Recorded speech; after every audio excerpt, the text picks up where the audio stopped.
Welcome to the Occult Rejects. Today, we got a very special guest on. We had him on once before, and the guy was spitting fire the whole time. So I definitely wanted to get him on for this topic. Definitely fits the occult, and it fits true crime, which we do touch on here often as well. But before we introduce Austin, we got Lisa, the Occult Reject Mad Scientist, joining me today. How are you? I am good. I am very excited to be here. One, to talk about Delphi. Two, to finally meet Austin. Heard a couple of his appearances on other shows, and spitting fire. And I mainly liked the one where he was on on this episode, on this podcast, and he definitely was just dropping all kinds of knowledge shrapnel on y'all. It was good, so I'm really excited about that. I just want to plug occultresearchinstitute.org. We have a couple of contributors from the Rejects that contribute to it, and so check us out on occultresearchinstitute.org. Awesome. Thank you very much, Lisa. Definitely appreciate you joining us.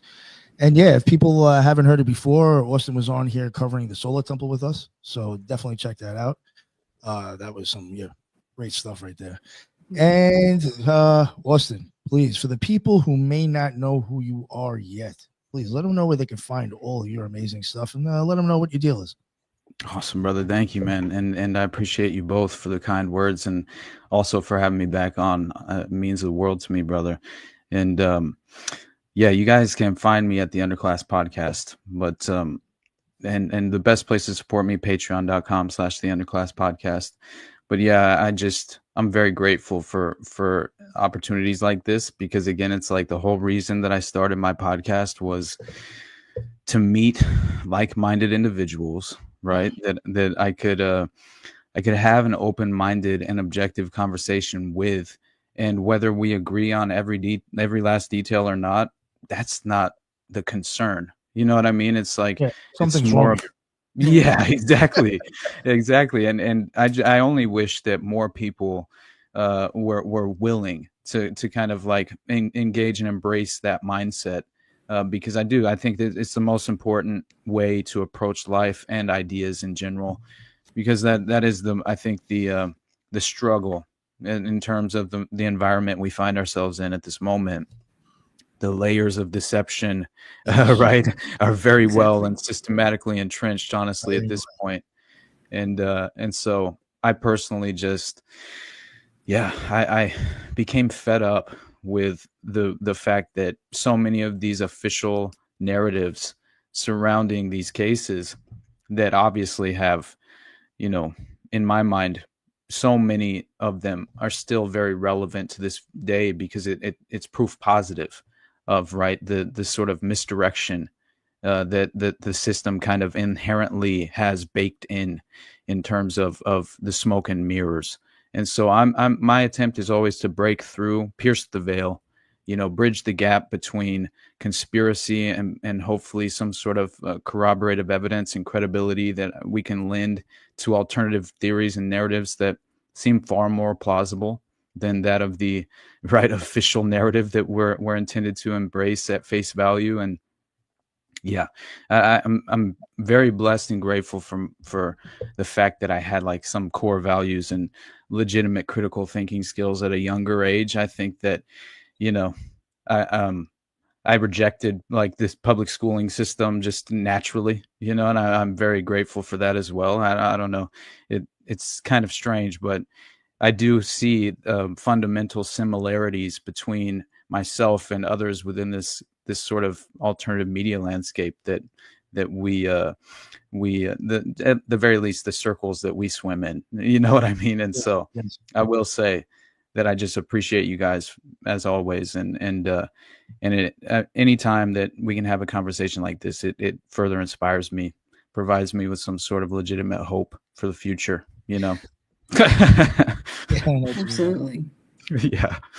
But man, I don't know, the Delphi murders, like I was unaware. And as always, when I begin to just attempt to really just figure out, I really go to the sort of like, I bring various ideas to the workshop in my own mind, and I try and sift through what I think is potentially, the direction I would like to take, and then I sort of like naturally am pulled in these very similar directions that seem to represent and provide a window into a very similar playbook that seems to resurface over time in many of these cases. And so with Delphi, I essentially was attempting to kind of make a sort of parallel to the first season of True Detective, and I discovered the Hosanna Church scandal and then the Delphi murders. And I really viewed that there was a very interesting, direct parallel and sort of symbolic reference point to the very first scene in the original series of True Detective, the first season, right? And very strange synchronicities regarding the original victim in that opening scene.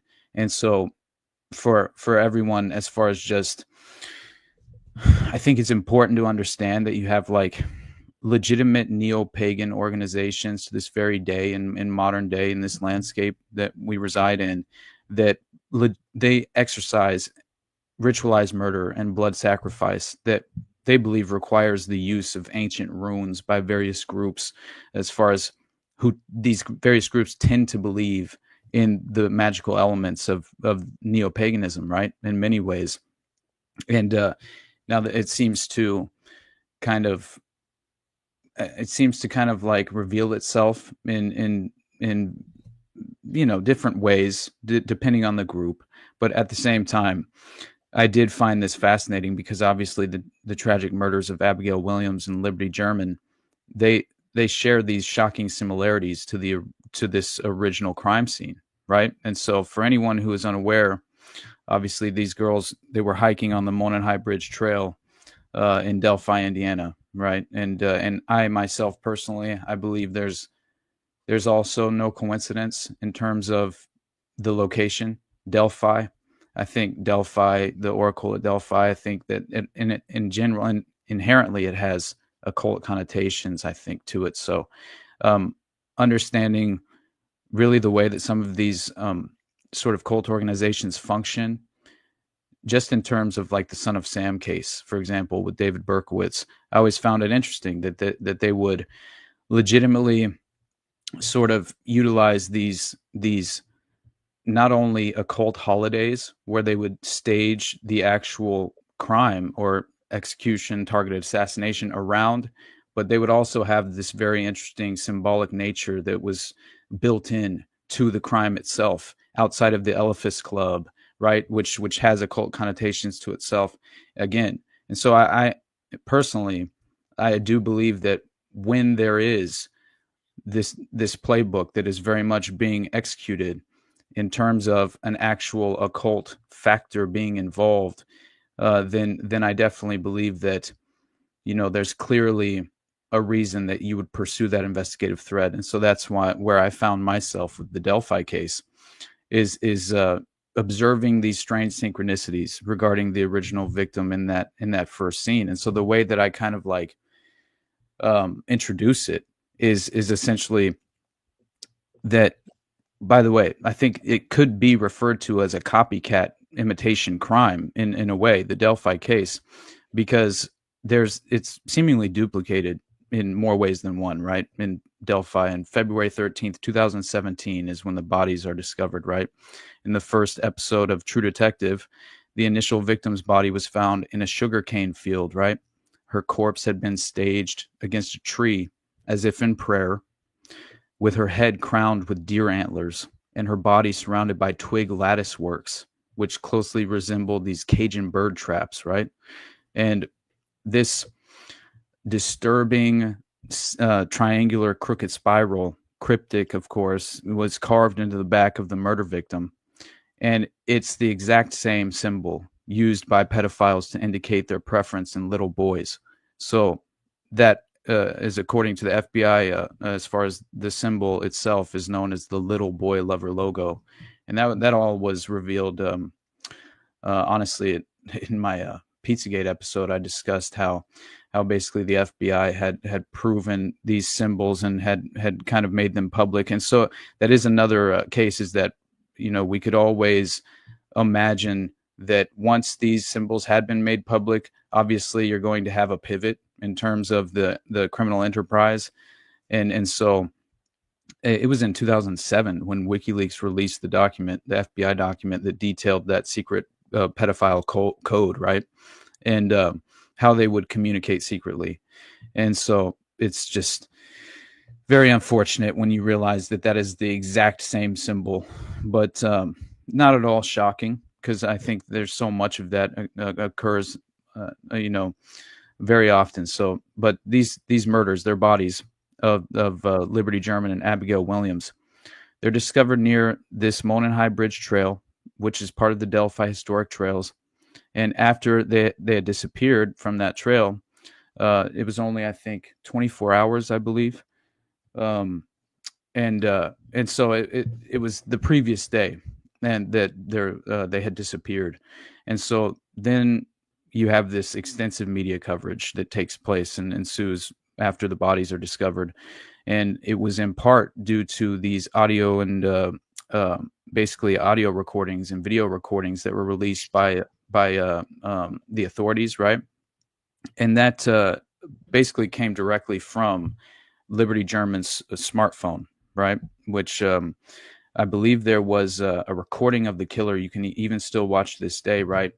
And it's the Down the Hill, right? And there's even a potential reference to where you hear gun, which allegedly. But again, there's a shorter version that was released to the public, and then there's an actual longer version that allegedly, and so it's very interesting. But there's a timeline that was released, and apparently it was on February 13th, 2017, when 13-year-old Abigail Joyce Williams and 14-year-old Liberty Rose Lynn German were dropped off by German's older sister, Kelsey, on County Road 300 North, east of the Hoosier Heartland Highway. And so these girls are hiking the Monenhigh Bridge Trail, and this is at 2:07, around 2:07 in the afternoon, when she posted a photo of her friend Williams walking the bridge, Abigail. And so Liberty posted this photo, I believe it was on Snapchat, and just after this post, in 2:07 p.m., they're not heard from again. And so that's when they're reported missing, like a couple hours later. I think it's 5:30.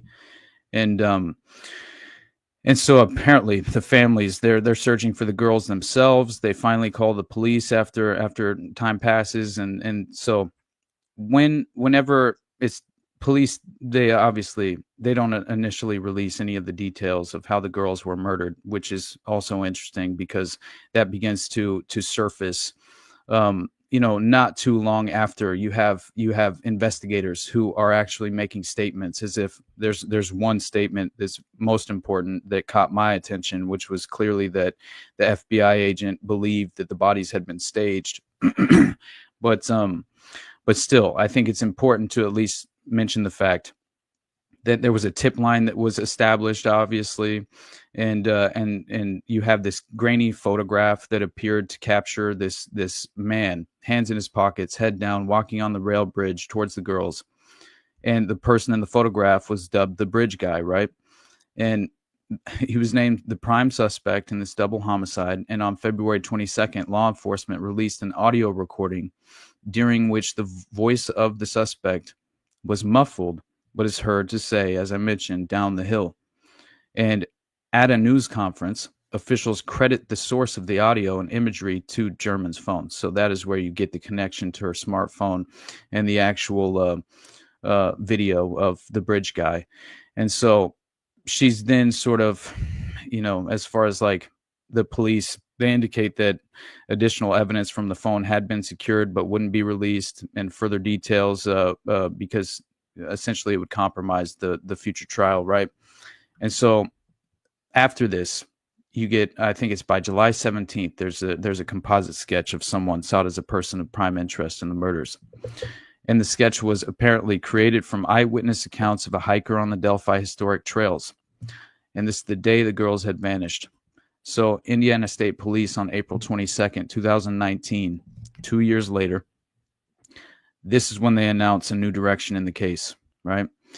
and it's released a new sketch of the suspect that looked entirely different from the original, which I found interesting as well, because the first picture was that of a very young individual, which to me personally makes a lot of sense once you find out how the girls were potentially procured, or at least put into position on the Mona High Bridge Trail that day. I think it legitimately does potentially directly connect to Anthony Schatz, who is Keegan Klein. Anthony Schatz is the Anthony_Schatz is the Snapchat profile that was utilized by Keegan Klein. But I think there's no way that he didn't have a role to play in the context of this case. And so I definitely believe that. And so this makes a lot of sense to me as to why there's an additional sketch that's released. And hold on, let me get my shit. What's up, brother? I did find it interesting that they established this tip line, obviously, and so then you have an abandoned vehicle, right? That's found near the area, abandoned off the Hoosier Heartland Highway in Delphi, and this is I think at the former Child Services office, and that it was discovered. And so there's these strange connections that begin to kind of link to this individual by the name of Logan, right? Which I found very strange, because it doesn't seem like he was ever considered a legitimate suspect. Ronald Logan is his name, and he inevitably died in 2020. But I just think that I understand he's very old at the time. I believe he was 77, I think, which that is interesting. The number itself caught my attention. Yeah. Right. Because something again, I wanted to say, ahead, sorry to interrupt you. It's just, no, not at all. I just want to ask you, like, your opinion, Lisa, maybe even Tyrone, if he knows even about this case or anything. But it's almost kind of an overall thing I think is done regardless. You know, the stuff that I feel like that they put out, you know, that audio stuff and that video evidence, we're supposed to, like, first off, there's no context to, like, why was this girl even recording something at that point? Exactly. You know, like, I have like, if you ever sometimes look at, like, stuff either like in the news or true crime, sometimes you're given this video or this audio stuff, and there is, like, no context behind it. It's almost like, here you go, have fucking fun with this and come up with whatever fucktard shit you want to start believing and start spreading around the internet. It's almost as if it's like, we're going to give you some shit that really has nothing to do with it, and we're just going to let you take off with it. Because it's like even other things, like sometimes when we're seeing stuff on the internet and we're taking it as real, it's like, did you notice that all of a sudden there was even a different angle of screenshot now? Like, right. You know what I'm saying? Like, this isn't what you really think it is. This isn't reality. This was actually produced. You know, and it's just like, I wonder, like, with this type of case, I feel like the information they gave you between that and their sketches of the people, none of it makes sense. And all the while they host this press conference, they reveal this secondary sketch, this new sketch, and announce an entirely different direction, a new direction in the case, while they're urging the public, right, to look at the new sketch, listen to the audio, watch how the man walks on the bridge, and send tips to the tip line email. And that in itself felt like it was, you know, kind of like they were engaging the internet sleuths in a way, you know, which I do feel like is a new phenomena in a certain extent, to a certain extent. Huge on YouTube, I think. YouTube, right? is, Absolutely, man. At least we were, kind of getting that before. You will see, like, certain shows almost kind of like create the narrative on some of these topics, and none of them ever want to touch the fucking occult at all. Nope. It's very weird. Yeah, I think it is definitely, I think, a window into the tactical and strategic misdirection. Potentially, you could even leverage and exploit the public to, you know, facilitate that misdirection, and that very much seems like it could have been a part of this case specifically, due to the fact that I think so many of the authorities are potentially compromised in terms of how they sort of pivoted to, especially considering how Richard Allen even becomes a targeted and priority suspect. I mean, that in itself is so strange, right? And so you have 5 years after the murders, right?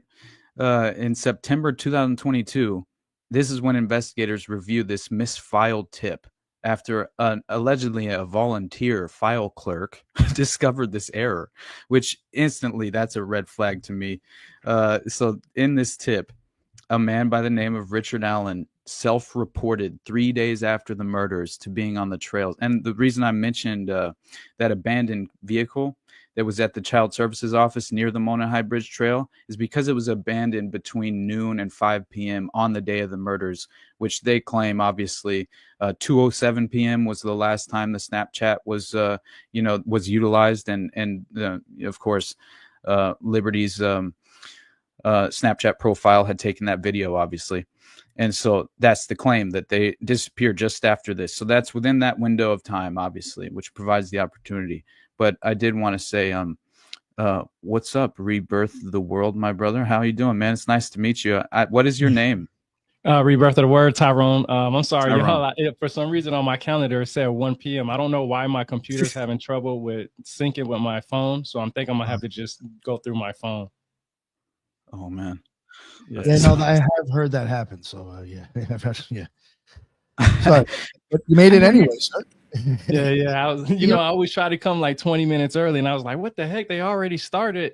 I was like, maybe he's not home because I know you were away too. So I was just like, oh, I don't know, maybe he. No, I definitely. I was looking at because I was outside cutting the grass, and I kept getting notification. I was like, I still have like 30, 40 minutes. What is it talking about? And I came in here, and I looked at my computer, and my calendars both of them weren't syncing together. So I'm just going to start going off of my phone. I think because yesterday I had a major update on my PC, and I think that's what probably set it off. Oh, no.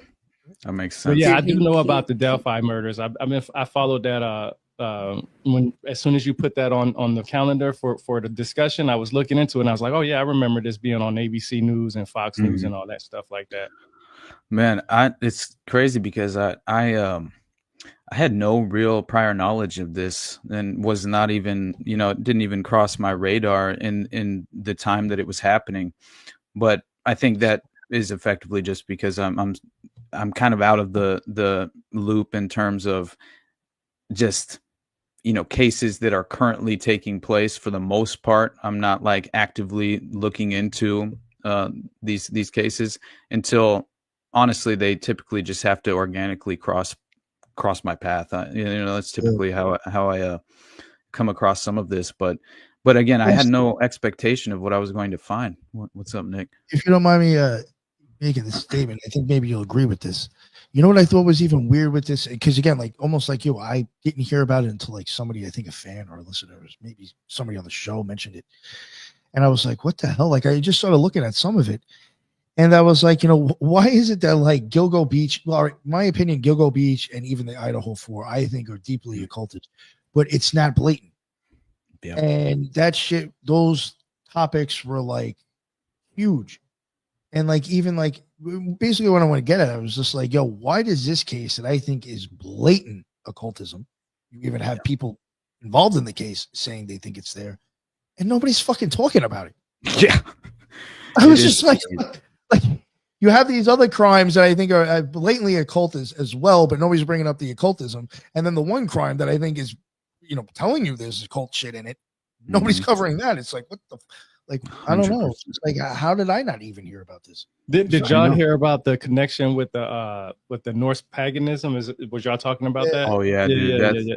We'll get into the Odinite Vinlander group that was a part. Dude, it's crazy, and I'm telling you, it's something I had no understanding, and that I was going to sort of like reveal this strange connection to this neo-pagan organization that had infiltrated the prison system in Indiana to such an extent to where you had federal investigators who were compromised. I mean, not only was the prosecution, I think Prosecutor McClellan, very clearly compromised. I think he himself is the reason that investigator Todd Click was brutally shamed and sort of his reputation damaged and his career was entirely destroyed. But we'll get into that. I just briefly, I wanted to finish kind of setting up what I viewed as why Richard Allen was sort of placed on the path of the patsy deliberately in my mind. And it sort of seemed like I feel as if he really sort of kind of I think he was basically showing his morality in the way that he actually went and like 3 days after. It's very interesting because, as I mentioned, the misfiled tip, right, and the clerk that allegedly found this, the volunteer file clerk, but Richard Allen, he decided to self-report 3 days after the murders took place to being on the trails on the day of the murders, and he reported seeing Williams and Liberty German. And this is all after his wife had just told him, like, he had gone home that day, had told her, yeah, I went to, I think he said he went fishing. He fished off the bridge at one point, Mona High Bridge Trail. And so he goes home. And then I think it was 3 days later, his wife tells him, like, hey, the authorities, the police are asking for anybody who had gone to that area to provide any tips or any, obvious witness accounts of what they obviously saw that day. And so that's when Richard Allen decides that he's going to self-report and go in 3 days after the murder. And so it wasn't until October 26, 2022, right? So that's September 2022 is allegedly 5 years after the original murders happened in 2017. This tip is found by this volunteer file clerk, and she then tells the investigators about this Richard Allen individual. Who, how on earth are your files that unorganized to where a very important and key tip that would obviously push you toward the direction of the priority perpetrator would have been lost in the shuffle? Just that alone, I mean, it's possible. I'm not saying they're the most organized, but it does seem a little bit hard to believe on its face. But at the same time, it was October when Richard Allen was taken into custody, right? 2022. And he appears in court October 28th. And I believe it was Indiana State Police that announced the last day of October that Allen had been charged with 2 counts of murder in the case, and he pled not guilty. But this all seemed to be sort of whenever the judge, Francis Goal, there's another picture of Richard Allen, and it's after he had been going through trial, and it looks like he's a shell of a human being. Like, he legitimately, it's really sad to see the sort of physical consequences of just going through something like this. If you potentially were an innocent person, I think it's at the very least, it's worth considering that might be the case. And who knows what he has endured while he's been in custody, because there's a lot more concerning his potential abuse. But still, there was Francis Gold, the judge. She issued in November of 2022 to unseal the probable cause affidavit that led to the arrest of Richard Allen. And so this is when the video footage recovered from the phone showed one of the victims mentioning gun as a man wearing a dark jacket and jeans approached them and ordered them to go down the hill.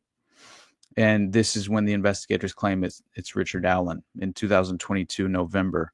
So they also happen to find, and this is worth mentioning at least, is that there's a 40 caliber unspent round that was found less than 2 feet from one victim's body, but between the 2 victims. Now, to me, I think very convenient, potentially planted evidence, right? That's just the first thing that comes to my mind, because how very sloppy if you're committing a ritualized murder with staged bodies to legitimately leave an unspent round from the murder weapon between the bodies. That doesn't make any sense at all. That sounds like you just took a bullet and threw it between the bodies and said, there's the evidence.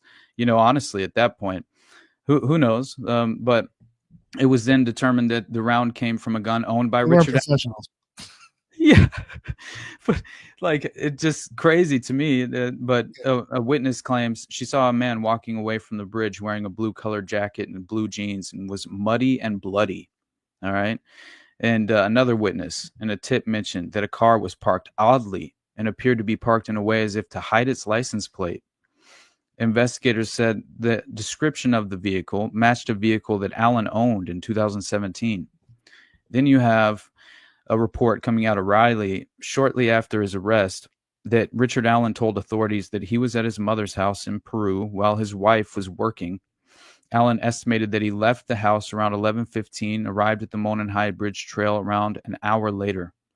He then says he saw 3 girls passing by on the trail before stating that he did not see anybody else after this. So he went on his phone to watch the stocks ticker while walking on the trail before deciding he could not find his black 2016 Ford Focus. This was a strange part of the story on the trail property. After he finds his vehicle, drives back to his mother's home, Allen said he continued to watch the stocks. He then says he told his wife that he was on the trail the day the girls went missing. His wife mentioned that the police were looking to talk to people who may have information. So he said he went to the sheriff's office and spoke with the Department of Natural Resources officer days after the 2 girls were killed. So all that fundamentally plays in and fits perfectly into the alleged, at the very least, timeline. And so this is when in October of 2023, Judge Gull removes the defense attorneys, and she cites gross negligence due to crime scene photos being leaked from their office.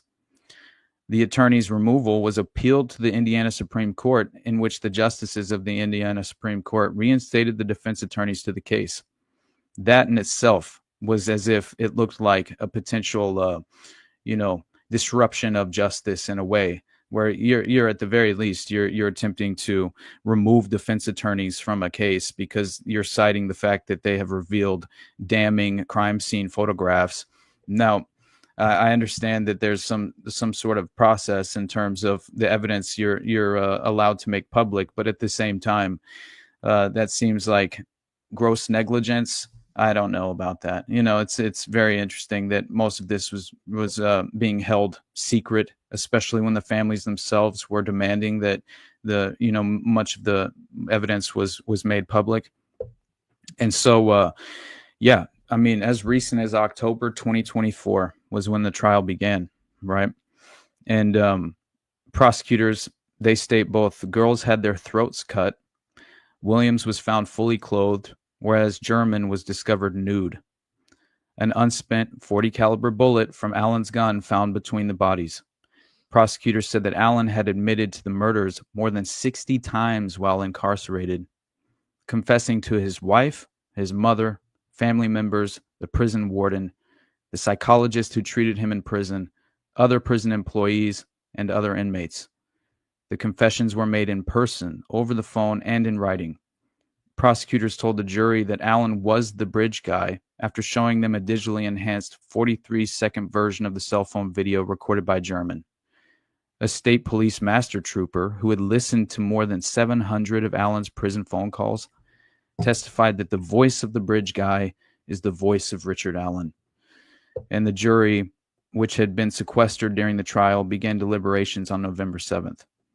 Allen was convicted November 11th, 2024 on all counts, and his sentencing date was set for December 20th, and he was officially sentenced to 130 years. And when you look at the individual sentencing hearing, it was very interesting because obviously I think the judge was very much Francis Gull. Oh, so it was playing. Hold on, I have an ad playing on my shit. What is happening? Oh, it's the wrong one. Sorry, guys. Boom. All right, there we go. So what I found here was that it looks like, 130 years in prison. But Francis Gull, the judge, she says that this is what she says when she convicts him. Allen, he's 52 years old, convicted on November 11th. And the special judge in the case, Francis Gull, sentenced Allen on 2 of the 4 murder counts and imposed the maximum of 65 years for each count to be served consecutively. The sentencing hearing, which included victim impact statements from 6 relatives of the teens, lasted less than 2 hours. And after it concluded, one of Allen's defense attorneys said they plan to appeal and seek a new trial. He looked entirely, I saw the video of him outside the courthouse whenever he was approached by the media. He looked like he was an attorney who was kind of like,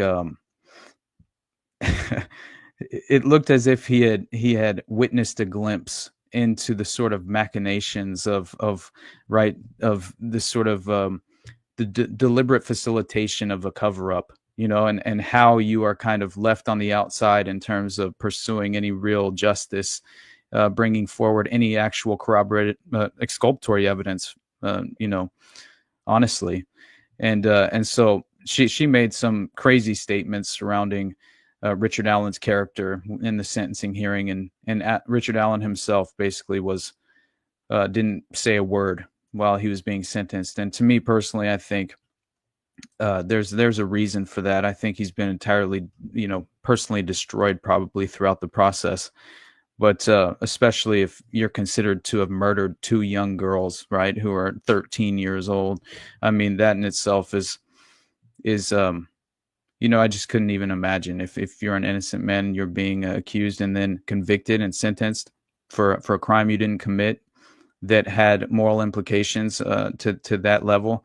But this is where the story gets very interesting, because I feel like we, at the very least, we set it up the way that it should be in terms of understanding, the evidence that was put forward. And in my mind, as far as just the limited sort of controlled flow of what was being, basically publicized and made available to the public. And so you have FBI agents who began to speak out, claiming that bodies were staged at the crime scene, right? And this all begins because, and this apparently is due to so there's misinterpretations, and as far as these Richard Allen and his defense attorneys, they basically claim that these federal investigators working the case had made these. Now, you have the Delphi memorandum that's very important in terms of this case as well. But when you have federal investigators who are making these claims public, I think that's more important than anything. And basically you have FBI agent who believes that clothing was taken and bodies were staged in the Delphi murders. And he essentially says this as Agent Nicole Robertson believed a possible suspect in 13-year-old Abby Williams and 14-year-old Libby German's deaths lived at a property near where their bodies were found. And that's why I brought up the name of Ronald Logan, right? Who's that elderly man who allegedly was 77 years old. And that is when it was on his property that the ritual murder site was found. So court documents detail a search warrant request made from March 17th, 2017. The request is to search the home of Ronald Logan, which is only 1,400 feet from where the bodies were found. Now, the search warrant, the agent Nicole Robertson, notes that pieces of the clothing from one of the victims were missing and that it appeared the girls' bodies were moved and staged. There were no visible signs of a struggle or fight. The agent suspected a souvenir had been taken by the killer and that it was common for perpetrators to memorialize the crime scene with pictures. And then Agent Nicole Robertson also said investigators recovered fibers and unidentified hairs at the crime scene. She noted that 77-year-old Logan appeared to be in good enough physical condition, and his voice was not inconsistent with that of the voice captured on German's phone. Now, I wouldn't say that he was the bridge guy, because again, I will get into who I legitimately do believe is the perpetrator, who was represented as the bridge guy. And I don't think that it was Ronald Logan. I think that he was potentially involved with the local chapter of the cult organization, and maybe this is why they had access to his property to potentially arrange a ritualistic murder site such as this.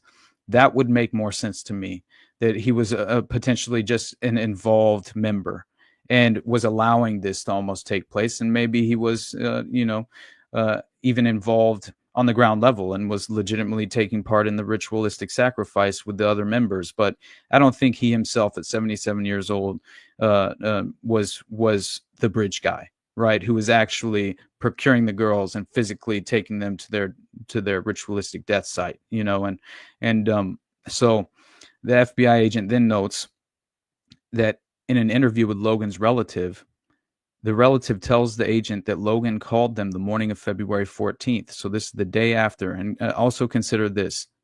February 14th is an occult holiday. It is a legitimate, this came up in Son of Sam. The reason that they staged one of the ritualistic murders, I think it was Stacy Moss. I can't remember who it was now, but it was on Valentine's Day.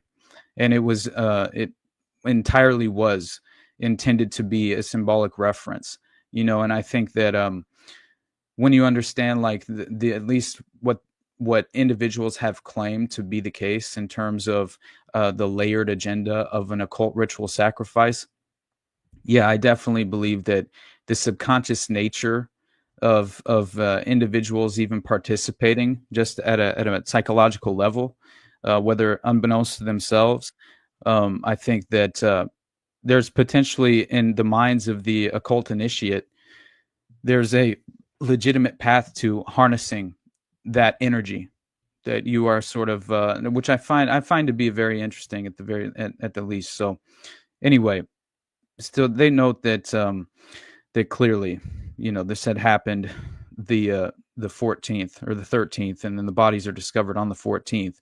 But it's interesting as far as the fact that this Richard Logan, or what's his name again? I keep forgetting his name. Ronald Logan. Richard Allen, sorry. But yeah, Ronald Logan. Okay, so he basically gives this call and to a relative the day after the murders happened and the day the bodies are found. And he asked them to lie about where he had been the previous afternoon. This is prior to the bodies actually being discovered. And Logan allegedly asked the relative to say they drove to a Lafayette aquarium store at a time that matched when Williams and German went missing around 2 p.m. So a receipt was actually found in Logan's home and showed a checkout time of 5:21 p.m. All right. And the FBI agent noted the store was approximately 30 minutes from Logan's home. So very much still fits within the time frame in terms of the actual crime taking place and the abductions of the girls at the very least. So the agent said Logan's statements about his whereabouts were found to be factually false and intentionally designed to deceive law enforcement officers. The FBI agent also said the relative believed the original image of the suspect looked like Logan. So that is worth, I think, pointing out that the proximity of where Libby and Abby's bodies were located, really on the property. I have to take this ad off. Sorry, guys. It keeps popping up. I have an article pulled up about Anthony Shots, and this stupid ad keeps playing over and over again. And the only reason I have that pulled up is because I think it is actually important to reference. But yeah, so now we sort of make our way into the more interesting aspect of this case, because you had a woman who had a relationship with this Ronald Logan years earlier, and she tells law enforcement at that time that Logan had been physically abusive, threatened that he could kill her and no one would find her body, that Logan carried a gun with him everywhere he went in a fanny pack. She told the agent that when she first saw the image of the suspect, she thought it was Ronald Logan. Another woman who had been in a relationship with Logan told law enforcement that when she heard the bodies were found near Logan's home, she believed he was involved. The FBI agent noted that a search of a tip database about a month after the murders had 15 tips connecting Logan to the murders.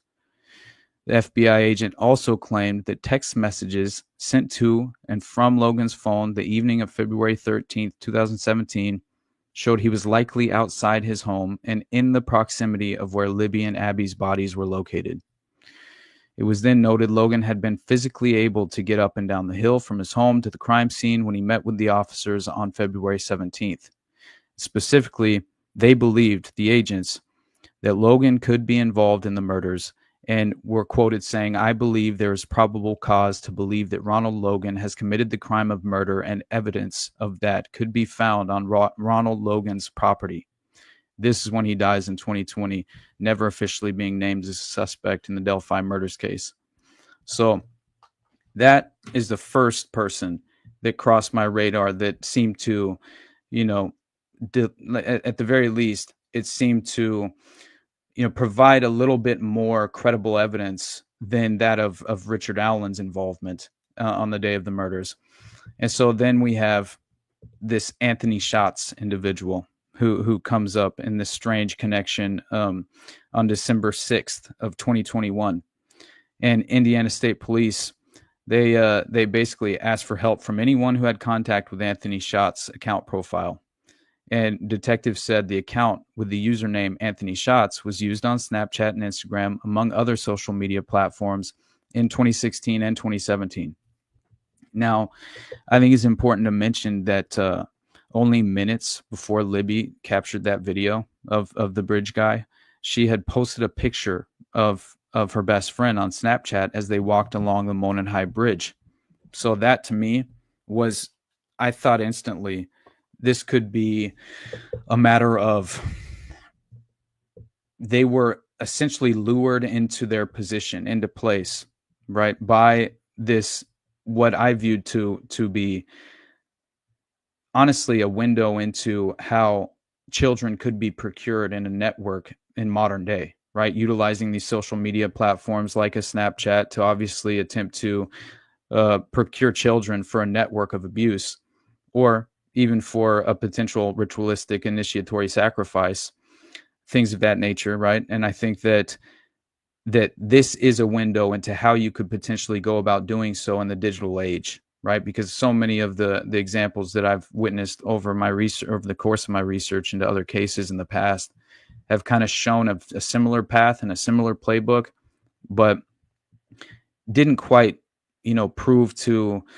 right, directly kind of link to this sort of digital procurement, in this sort of modern age. And I think that this could be a way that many of these strange individuals, like if you look at a picture of Keegan Kline, who is Anthony Schatz, it's very obvious this guy was legitimately guilty of at the very least engaging with child pornography, right? And I think he was obviously a pedophile. But so if you're already this kind of sinister individual who has these sadistic sexual proclivities, then you're operating in an environment where you're seeking out other sadistic sociopaths, right, with similar proclivities, which you will then pursue as a group. And I think that at the very least, certain individuals play various roles within that framework. And Keegan Kline could very well just have been a child procurer for a larger network, and for his own benefit, because he's clearly, not only can you, in terms of the enterprise, financially profit off of something like that, you can also gain, free and open access in certain ways, and easier access to, and more available avenues to those very, unfortunate situations of vulnerable children, right? And so state police say the person behind the account used a male model, right? Photos of a male model, and portrayed himself as being extremely wealthy and owning numerous sports cars. They say the person used the profile to communicate with underage girls, to solicit nude images, and want to know if anyone has requests to get their address or try to meet with him. They put out another statement. They say they've identified the male model that was used in the photos on the account, and that the man is not a person of interest in the Delphi case. He legitimately looks like some sort of like Bieber, Justin Bieber type male model, like the actual pictures that were being used by Keegan Kline on the Anthony Schatz profile. And it is a way that you could very obviously appeal to the younger generation, or just young girls who don't know any better and are obviously attracted to that lifestyle. It would be one way you could very easily confuse them and disorient them and lure them into a position where they would become obviously, they would just be potentially at the Monon High Bridge Trail waiting for Keegan Kline to pick them up, right? Or Brad Holder, for example, who I believe was potentially involved. So I think there's direct evidence of that. But at the same time, you have a connection to the Delphi murders, to the Anthony Schatz fake social media profile, which started with another incident. This incident was reported to police just days after the bodies were found. And so they obviously they questioned Keegan Klein, and it was like August 2020, I think, is when this happened, and so yeah, it was in Peru, and the Indians just closed that. Oh my God, that That's was how it annoying. pops up. It also messes up your audio. I noticed that. Dude, I'm sorry about that. Oh, it's okay. But anyway, yeah, I should know that because I think that happened to me once before when I pulled that before. It's a local, like some local news from Indiana, and but anyway, I need to get an ad blocker. So yeah, it is it's very interesting that obviously this profile, the Snapchat profile, was in conversation, with actually engaging with Libby and Abby just before their bodies were discovered. So Klein was not charged. This is supposedly unrelated in terms of the case that he was then interrogated in 2020 based off of. But he'd been held in the Miami County Jail for over a year and a half on 30 charges of child pornography and exploitation. So he obviously did have a serious criminal history. And Klein admitted in court records to creating the Anthony Shots profile to communicate with underage girls and receive sexually explicit images. So the transcript of this video interview that Klein gave when he was arrested is like 194 pages. And essentially, police questioned Klein in that interview about another school-aged girl that gave her address to Anthony Shots just days after the Delphi murders. And Klein knew the girl's family from Galveston, Indiana. So the police investigator told Klein, she comes home from school, sees this guy with a ski mask looking in her bedroom window directly after giving this address to Anthony Shots. That's the incident that started everything else last time, he says. That's how everything started last time, was that incident. So that's what they tell, the police investigator tell Keegan Klein. Keegan Klein responds saying that's crazy, and police tell Klein that he searched online for information about the family on February 19th, the day before the incident. So I did think that was important because he's sitting there and he's lying to the authorities while he's being interrogated on this incident, and then they legitimately kind of put him into position as far as kind of like lured him into place as well, and in tricking him to claim as if that wasn't the case, right? In terms of being involved in actually engaging in conversation with this girl who's claims that a masked figure was discovered outside her bedroom, just after, like hours after or within a day that she had just obviously engaged with this Anthony Shots Snapchat profile. So now the person behind the Anthony Shots Snapchat profile was one of the last to communicate with Libby German before her death, right?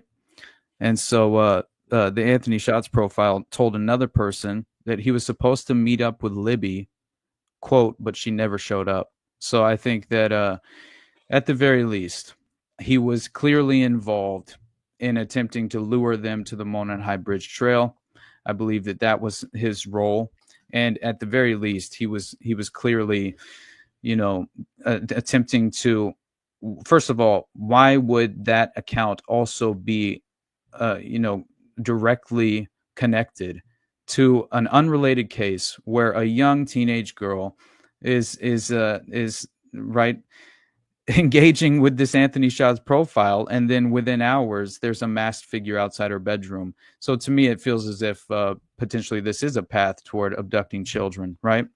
And anyway,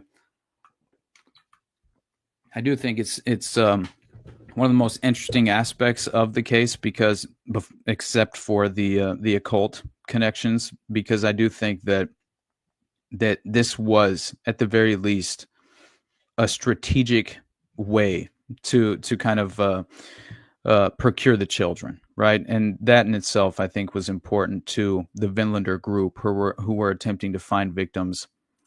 So as we I think the Delphi memorandum is the best example of providing the most crucial information of first of all, the withholding of the exculpatory evidence, but also the exculpatory evidence that proves the occult connection to the neo-pagan organization. And so that is when you have, basically there's a memorandum that's submitted to the court by Richard Allen's attorneys. And this all happens in 2023. And he's then 50 years old, right? And he's maintained his innocence, throughout this entire process, as well as his attorneys claiming, right, that instead of Richard Allen, committing the killings in 2017, they claim the murders were carried out by a pagan cult hijacked by white nationalists. So members of this pagan Norse religion called Odinism, hijacked by white nationalists, ritualistically sacrificed Abigail Williams and Liberty German. His attorneys, they also claim that Allen's essentially possible Odinism signatures were left behind by the killers, and that the victims' bodies, they were essentially reinforcing what the federal investigators claimed, that the victims' bodies had been staged by trees with branches and sticks laid across their bodies in the shape of pagan symbols. And one of those pagan symbols was Ansuts, I believe, was one of the symbols, which it's pretty interesting what it actually and you have a federal essentially the behavioral analysis unit that the FBI's behavioral analysis unit, they claim that there were Nordic beliefs. They determined Nordic beliefs were tied to the perpetrators of this killing. But with the sort of deliberate withholding of exculpatory evidence, that all comes in the form of sort of, one, you have members of, there's overwhelming evidence as well throughout the course of this memorandum. It's fascinating stuff, but members of this pagan Norse religion called Odinism, hijacked by white nationalists, ritualistically sacrificed Abigail and Liberty. So very early on, those in charge of the Delphi murder investigation claim that they consulted with a Purdue professor now concerning what resembled possible Odinism signatures left behind. After the Purdue professor proclaimed, according to a state trooper named Jerry Holman, that it was not Odinism or any type of cult worshiping or any type of group that would have conducted the crime, the Odinism angle was essentially abandoned after this statement was made by this Purdue professor. So, as of September 7th, 2023, the leaders of the Delphi investigation team, they were claiming that they can't identify who this purported professor was, have provided no reports from this purported professor, and have further indicated that they may never be able to figure out who this professor is. So that to me shows that they were clearly trying to misdirect everyone from even pursuing this angle of the Odinism signatures of the crime scene. And therefore they tried to get some anonymous Purdue professor who was never, his name was never revealed to the investigators, that would be enough to essentially kind of misdirect the angle of the case itself and the investigators who were involved. So they themselves admitted that they have no idea who this professor was, and this is all based in large part upon this mystery professor, Purdue professor's opinion, that the Delphi investigative leadership claimed it essentially abandoned considering Odinite involvement in the murders. And so then we have years pass, right, from 2018 to 2022. And luckily for us, we have a few examples of at least two individuals, I believe potentially three, because Kevin Murphy, he's remained the most kind of silent after all of this, but law enforcement officers by the name of Kevin Murphy, Greg Ferenczi, and Todd Click, they pursued the truth, and legitimately seemed to have, actual integrity. And so they began to provide just extraordinary evidence in terms of establishing the names and the murderers who were likely involved as members of this Odinite cult. And it was, I think the Delphi investigative leadership, they made all of this, at least some of it was becoming public by February 2018. So you had this sort of, the state of Indiana, I think it was in 2023, May, there's prosecutor Nick McClelland, right? He receives a letter from former Rushville Assistant Police Chief Todd Click, who's now been retired. And Click says Murphy and Ferenczi were three of the law enforcement officers who worked on the Delphi murder case, particularly focused on the Odinite angle as it intersected with suspects in Rushville, Indiana. Now, after going through Richard Allen's probable cause affidavit, Click becomes concerned that information contained in Richard Allen's affidavit pointing the finger at Richard Allen was far less compelling than the totality of the information that Detective Ferenczi, Murphy, and Click had accumulated during the Rushville portion of their investigation. So this is where it gets fascinating, because the information that these investigators provide, who were among the task force that was its sole purpose when it was created, was to investigate and trace the Odinite connections to the crime scene itself. And so that in itself, like if you have federal investigators and a task force of 3 who are essentially given this priority, and then it's later on entirely covered up, and the individuals who are a part of the task force, right, are kind of like they endure these ultimate consequences, it begins to, at the very least, provide some sort of smoking gun into a facilitation of a cover-up and reinforce that notion. But so they gather some extraordinary evidence, and a letter was then provided to the prosecutor, obviously. And so this exculpatory information was entirely withheld from the jury, right, on behalf of the prosecution. And so McClelland, he was essentially kind of, I think this was all in order to obviously sit on this exculpatory evidence, hoping that the defense team would refocus its efforts on another angle of the investigation. But the exculpatory evidence claims that, obviously the contents of what was found in this memorandum were just too damning, right? In terms of the names of the actual perpetrators, you have actual witnesses, like, who are spouses, right, of the individuals named, who are coming out with, actual testimony to these, at least in their conversation with investigators, they're telling these members of the task force, right, in extraordinary detail, what had taken place the night of the murders, and also the sort of falling out that ensued afterward in terms of the social interactions of the members of the group itself. So they essentially, this is when you have the behavioral analysis unit of the FBI. They determine through a summary of Click's investigation that essentially they determined that the individuals responsible for the homicides were involved in Nordic beliefs. And so when you have the BAU of the FBI actually admitting this fact, I think that also provides another sort of smoking gun. But this was all sort of to the defense, as far as no member of the Unified Command in charge of the investigation revealed any of this information to the defense team during any of the depositions that took place. So that even included Trooper Holman, who I believe was compromised and a part of the cover-up.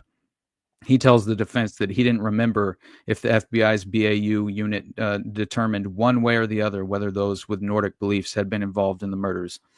But it starts to reveal itself through the course of kind of like digging down into the individual investigators who were part of this case.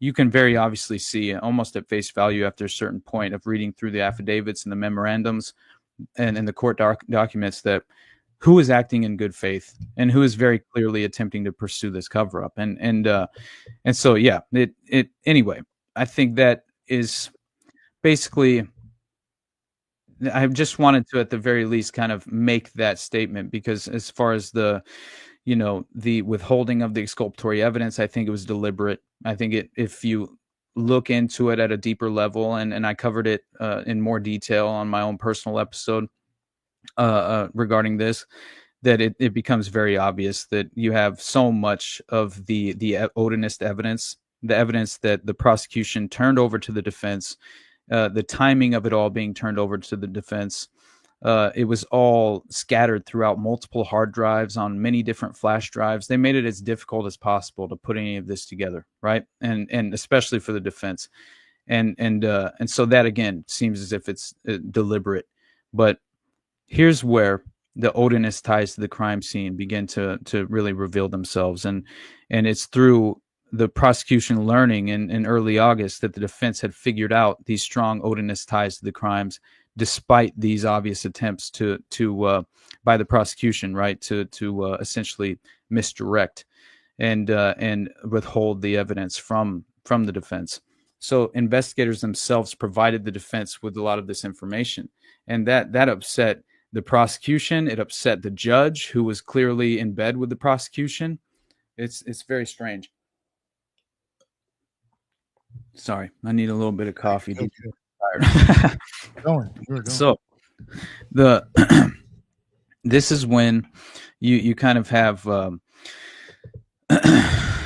basically you have Todd Click. He's desperate. He wants to allay his fears that an innocent man was sitting in Westville in regards to Richard Allen. And so he attends a meeting with the trooper Holman, right? And he hopes that he will learn that evidence did in fact exist linking Richard Allen directly to the murders. But he claims in his own affidavit that his hopes were dashed, right? And upon directing the letter to Prosecutor McClelland, he heard nothing from the prosecutor's office or any other members of Unified Command until he received phone calls on August 23rd and August 25th of 2023, which involved discussions regarding scheduling. During the phone calls, it was requested that he meet with Trooper Holman during the week of September 4th. He was informed that law enforcement officials intended to sit down with him and discuss with him the reason why Richard Allen was responsible for these crimes. He was told that Jerry Holman wanted to put his mind at ease. However, during the meeting with Detective Holman and a second detective whose name he was unfamiliar with, there was no discussion or offerings as to why they believed Richard Allen was guilty of the charged crimes.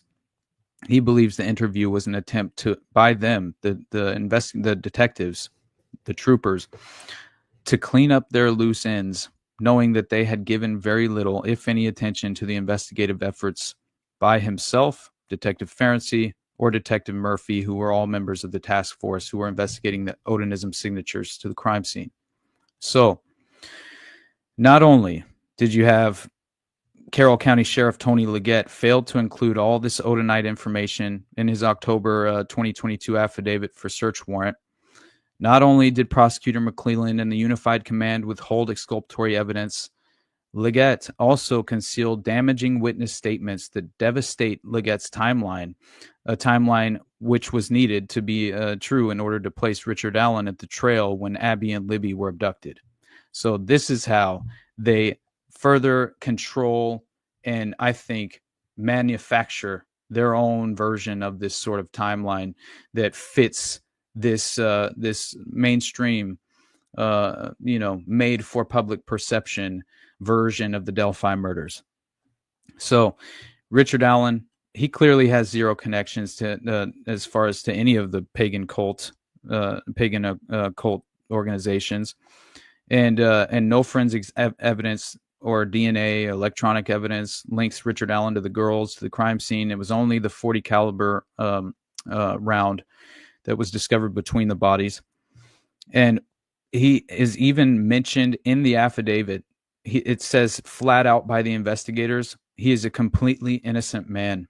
Most of the evidence backing these assertions was found scattered over no less than 10 hard drives, several flash drives provided by the prosecution, meaning that the defense they weren't wildly making accusations, but rather primarily relaying facts and information that is backed up by the prosecutor's own discovery. So, not coincidentally, Odinist members of the same pagan cult were employed at the corrections officers for the Indiana Department of Corrections at Westville Correctional Facility. I always thought that was the weirdest shit with this whole thing too.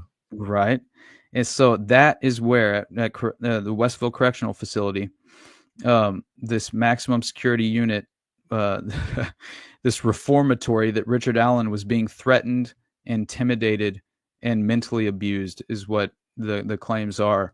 And so Unified Command, they're essentially the leadership who were in command over the Delphi murder investigation. And Tony Leggett, who I mentioned a moment ago, Carroll County Sheriff and member of the Unified Command when the investigation began. So the Unified Command consisted of law enforcement from a variety of entities. So you have state, local, federal, and they're overseers of the entire investigation operation. This is why it's so important to have mentioned the fact that the Unified Command was so directly involved with withholding exculpatory evidence from the defense, and the jury, of course, because that was never going to even be made available to the jury, right? And that's it's so interesting to see how this all plays out and how the judge inevitably rules against allowing any of the Odinist investigative evidence to be put forward and made public in the trial, right? So Odinism, I guess we should just briefly mention what it is. The pagan religion, referenced throughout all of these court documents, and its followers they refer to as Odinites. Odinists, they are very usually obsessed with Viking Nordic culture, often is the case, and so there's a lot of different evidence that supports at the crime scene that these Odinites were legitimately leaving behind obvious signatures and symbols in the form of these ancient runes. So the runes. One thing I want to add, though, real quick, also, Austin, if there's any legitimacy to all this stuff, from my experience too, I've mentioned on the show, I did 2 years in federal prison. There was about a bunch of Odinists in there. So, I mean, you could even be getting intimidated by the gang that's in the prison. Absolutely. Yeah. You just want to throw that in there. I mean, there was a fuck ton of them in there. I mean, they were all cool guys. They loved their drugs and they just hung out and kind of pretty much didn't bother anybody, but there was enough of them. Yeah, I've had a lot of pushback on by some strange neo-pagans that I didn't realize how much they legitimately are actively practicing their belief system, and so they've been pushing back on just in terms of the way that I sort of demonized the philosophy behind Odinism and throughout the course of this case. It's hard not to if you're talking about the actual criminals involved who are practicing and exercising the blood ritual sacrifice. That is the reason. I'm not saying all Odinists are committing blood ritual sacrifice, obviously, but unfortunately, I do think that there's far more neo-pagan belief systems that exist in these various groups that are just under-acknowledged. Like I was very underaware of the idea that there were many of these Nordic belief systems that exist at this moment. I'm just unaffiliated, right? And so like this was all new to me in certain ways, right? And so that was another aspect of this that I had never been introduced to Odinism or the Odinite, philosophy or ideology until this case. So it's hard not to have some sort of like, just in terms of interpreting the belief system and the potential like avenue of what you pursue while you're a believer in this, in a group such as this, it definitely has at the very least, it reflects badly upon any others who are affiliated. And so I understand why you would push back if you're a neo-pagan or, an Odinite, and in no way are you violent or committing some sort of ritual sacrifice. Then, hey, this doesn't have anything to do with you, right? Like, I think that's what you need to, people should at the very least kind of, I don't know, interpret it in that way instead of as if I'm attempting to blanket statement, condemn an entire belief system. That's not what I'm doing. I just think Oh, I'm sorry. I was just going to say, it's just not the Odinism or just one religion that practices blood sacrifices. You will find that in all religions, even in Christianity, Catholics. 100%.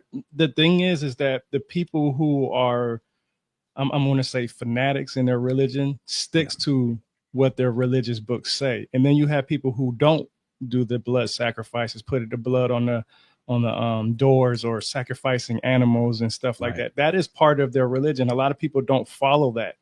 You know what I'm saying? So, you know, putting it all on just one religion is, you know, kind of, I'm just going to say, you know, kind of wrong, because when you pick up that Holy Bible, every time you go to church on Sunday, they skip over the blood sacrifices that they're supposed to do.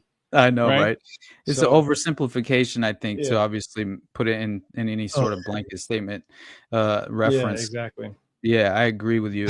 And 100% you're right too, man. Like growing up, I grew up as a Southern Baptist, right? Like my grandpa was like the deacon of the Baptist church, and so I was kind of drenched in this sort of what Christian Zionism, really, in many ways. Unfortunately, it at least the interpretation of the individuals who were surrounding me, you know, I feel like they had been very much influenced in unfortunately in the wrong direction, but that's just my personal opinion. But I will say that, yeah, what's a communion? You know, I mean, you're symbolically engaging in a ritual sacrifice in a way, or a blood ritual, right? You're drinking the blood of Christ is allegedly what you're doing, right? Exactly. You know what I mean? I mean, that's what it is. And consuming his flesh as well. So it's even cannibalistic. Yeah, right. Yeah. Exactly. Right. Yeah, exactly. And you know, it's so funny that you say that, because I'm going to bring this up. Everybody knows about what manna is in the Bible. When you go to the Greek, the Strong's Concordance, and you look up what manna is, it literally means man.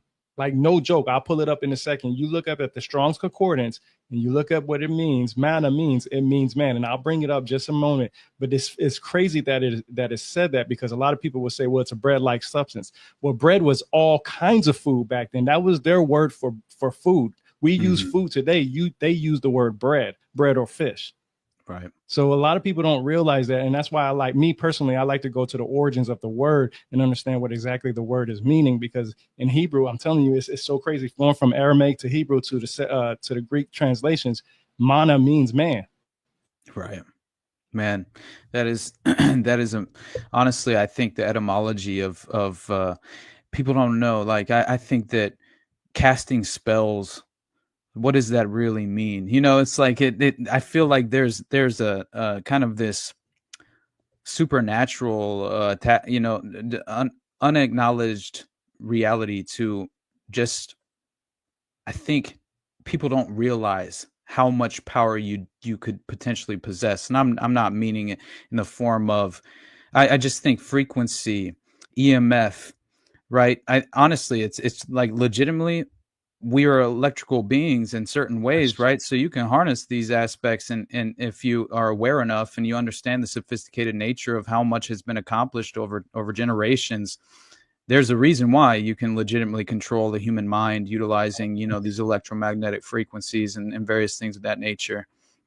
But yeah, the etymology of these words, I entirely believe that you know, nothing happens by accident, you know, so typically it's I think utilized in the fashion to where, you know, there are layered meanings to what is being. This is why I mentioned Delphi being the strategic location where this ritual would take place, and the same with the Son of Sam case and the ultimate evil, and the idea of the sort of subconscious participation. You know, I think that's so crazy that, and I mentioned it once before, because basically I have my thoughts on this sort of intersection of culture creation, social engineering, covert intelligence operations, and esoteric occult ideologies, right? Where it's like, essentially they're subconsciously initiating people using various methods of deception. And I think that is a part of the etymology that you mentioned, right? Of the manna. I do think that there are layered meanings to so much, and so much of that is, you know, just, if you have yet to be introduced to this frame of thought, right? This at least avenue of thought, then yeah, I think you are sort of running a risk of vulnerability at the very least. And that's another reason why I'm so concerned with sort of the art of war and the concept of knowing your enemy.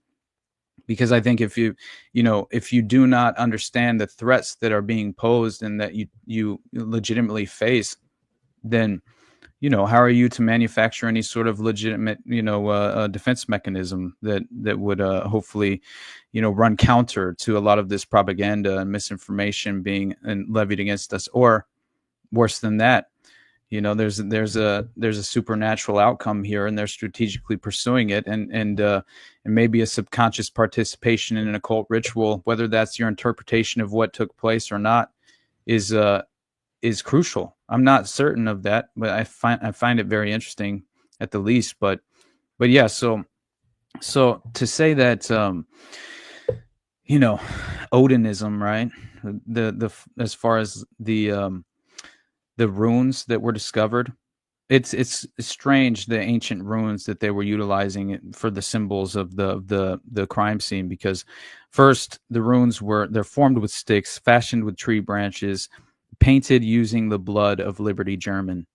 Sticks and tree branches were deliberately, carefully, and proficiently placed on each girl in a certain arrangement, mimicking certain runes. So at least one of the branches appeared to have its end cut off cleanly by some type of tool, like potentially an electric saw.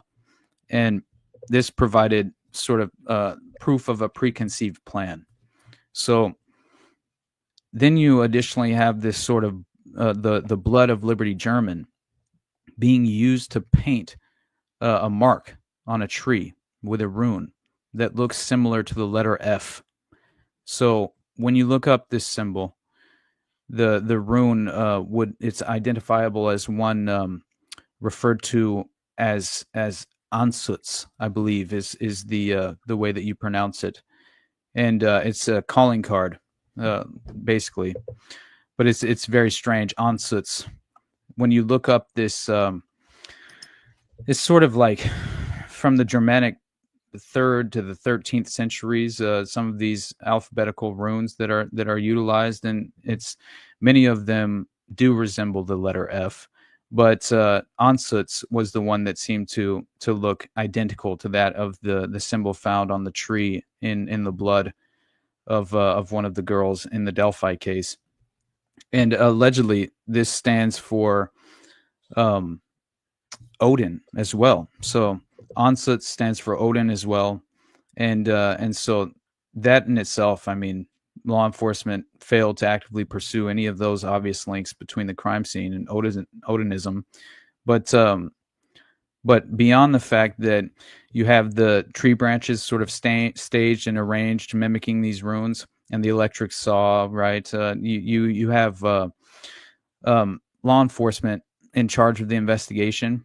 They just entirely decide that this is not at all of any concern, obviously, and so they decide that essentially Odinism, despite an obscene amount of evidence linking this to the crime scene, and even in spite of powerful evidence linking specific Odinists in and around Indiana to the murders, they decide that this is nothing to pursue going forward. And so anyway, at this point, you have a particular Odinite named Brad Holder, and he's from Logansport. And he posts on social media images mimicking the very runes found at the crime scene. And a crime scene, which at that time, by the way, is unreleased and unknown to the general public, right? And so I had to look into who this Brad Holder was. And it turns out he is an Odinite whose son Logan had been dating Abby, right? And so that in itself was, okay, there's a direct connection here. He already knew this girl. She could have become a priority target very easily. And Brad Holder's social media posts seemed to taunt the very police that refused to fully investigate the Odinist ties to the crime scene, or he himself.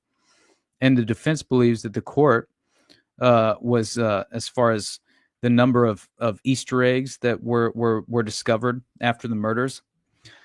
It's interesting because the defense was claiming that the court would be shocked, but again, they couldn't bring any of that forward, so it didn't amount to anything. And so Holder openly posts on his Facebook page that he was clearly involved in the murders, right? He in fact, there's Brad Holder it's very interesting because he's never even considered to be a suspect, right? And that's mind blowing to me, especially considering the fact that police reports written near the time of the murders revealed that Jerry Holman, one of the troopers, is he mentioned that Brad Holder was cleared as a suspect initially, like right away on March 16th, 2017, and so yeah, to me, I find that very interesting that they would instantly kind of clear him, right, without looking into any of these connections. And so they claim there were no leads required concerning Brad Holder, right? So then there was this sort of interesting moment that happened within the Unified Command, right? After Brad Holder is cleared, the girls hadn't even been dead for 30 days, and the Unified Command already cleared him as a suspect. And so already you have essentially you have the investigation barely even beginning, and this is taking place. So both women, they have tree limbs, all right, arranged all over their bodies. One of the women had her arm stretched out above her head, similar to the way that Libby's arm was stretched above her head, and that's in the context of essentially on April 12th, 2017. You have Joseph Ryan Winters, who's a trooper, and he receives a phone call from a man in Georgia named Ryan Boucher, who had discovered disturbing images on Brad Holder's social media account. So somehow he learns that Brad Holder's son, Logan, had dated Abby Williams, and Boucher, this individual who's giving the tip to the trooper Joseph Ryan Winters, he began reviewing Brad Holder's social media history on his own. So one of the images Boucher viewed on Brad Holder's social media account was an image of two women either dead or posed as if they were dead on the ground in what appeared to be a forest. And this is, of course, both women. They have tree limbs arranged on their bodies. One of them had her arm stretched out above her head, which is exactly what happened with Libby's arm, which was stretched above her head. And both women were clothed, and the stick and tree branch formations on these girls was different than the stick and tree branch formations on Abby and Libby. But other than that, it bore a very eerie similarity to the murder scene in Delphi. So this Ryan Boucher, who's giving this tip, hey, sorry, my dog. He essentially says that he claims that he contacts this basically he sees these disturbing images, right, and he discovers that Brad Holder seems to have an obsession with runes that he's posting on his social media account at the time. And so not only did you have all of these eerie similarities to the actual murder scene in Delphi that had just taken place and he had just been cleared as a witness, but you're now seeing that he's also posting images of these runes, which are then discovered at the crime scene but never made officially public until later on by investigators. So this, to me, I thought was very important and interesting, because he believes that these disturbing images were some sort of essentially, it was like he was proud of the event taking place, and he was clearly kind of in a way, just to not even have concern over the investigators discovering these obvious posts that you're making. That in itself shows that he felt as if he had legitimate protection already. And so this Boucher, this individual who's providing these interesting tips to the trooper, he decides that he would contact state police instantly after discovering all of this stuff. And so throughout their conversation, the trooper memorializes the interaction and places these images provided by Boucher into a Dropbox account, and he creates a report, right, discussing the findings. So this was given, this report, face-to-face to Jerry Holman of Unified Command, who I think has been in many ways facilitating that very cover-up. So in the report, Winters requested law enforcement to re-interview Brad Holder. The defense did not believe Unified Command ever followed up on Winters' request. Now, it also should be noted that the disturbing images found by Boucher in Georgia and placed in a Dropbox by Winters were never provided to the defense team. So in his recent deposition, as far as Winters himself said that he had attempted to locate the images but was unable. However, because of the potential importance of those images to Richard Allen's case, the defense team located Boucher and then traveled to Georgia to meet with him. So this is the only way that they could actually gain access to any of this information, which is fascinating to me. So these images are now in the possession of essentially, first of all, the images themselves weren't provided to the defense until it was just like the timing of it, right? It was so far after they should have had a significant time with this legitimate information and credible corroborative evidence and exculpatory evidence, but instead they were given it at a very late date in terms of the process itself. And so again, the important images that law enforcement clearly failed to hand over to the defense in a timely manner. So instead, the defense locates these images from the actual individual who provided the troopers with the images themselves. So that, I think, is important, right? Because the trooper himself, he talks to the witness, he gets the images, he puts them in a file, he makes a report, gives all this information to Unified Command, and they withhold it from the defense.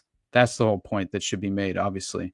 So that was, in my mind, very clearly obvious, cover up in more ways than one. So this suspect, Brad Holder, though, it's very interesting to me because the defense claims that the position of William's body echoes that of a painting titled "Odin Hanging from World Tree." Right. So the same, basically, there's this painting and evidence of an additional darker component to the Odinism aspects of the staging of the bodies and the human sacrifice and imagery found, involved. And so these lawyers are citing imagery online of a man hanging upside down from a tree who has been sliced in the neck with blood dripping to the ground.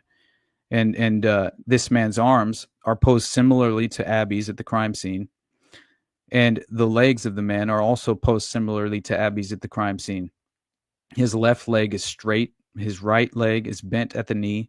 The only difference is that the man's right leg is placed over the left leg, while Abby's right leg was posed under her left leg.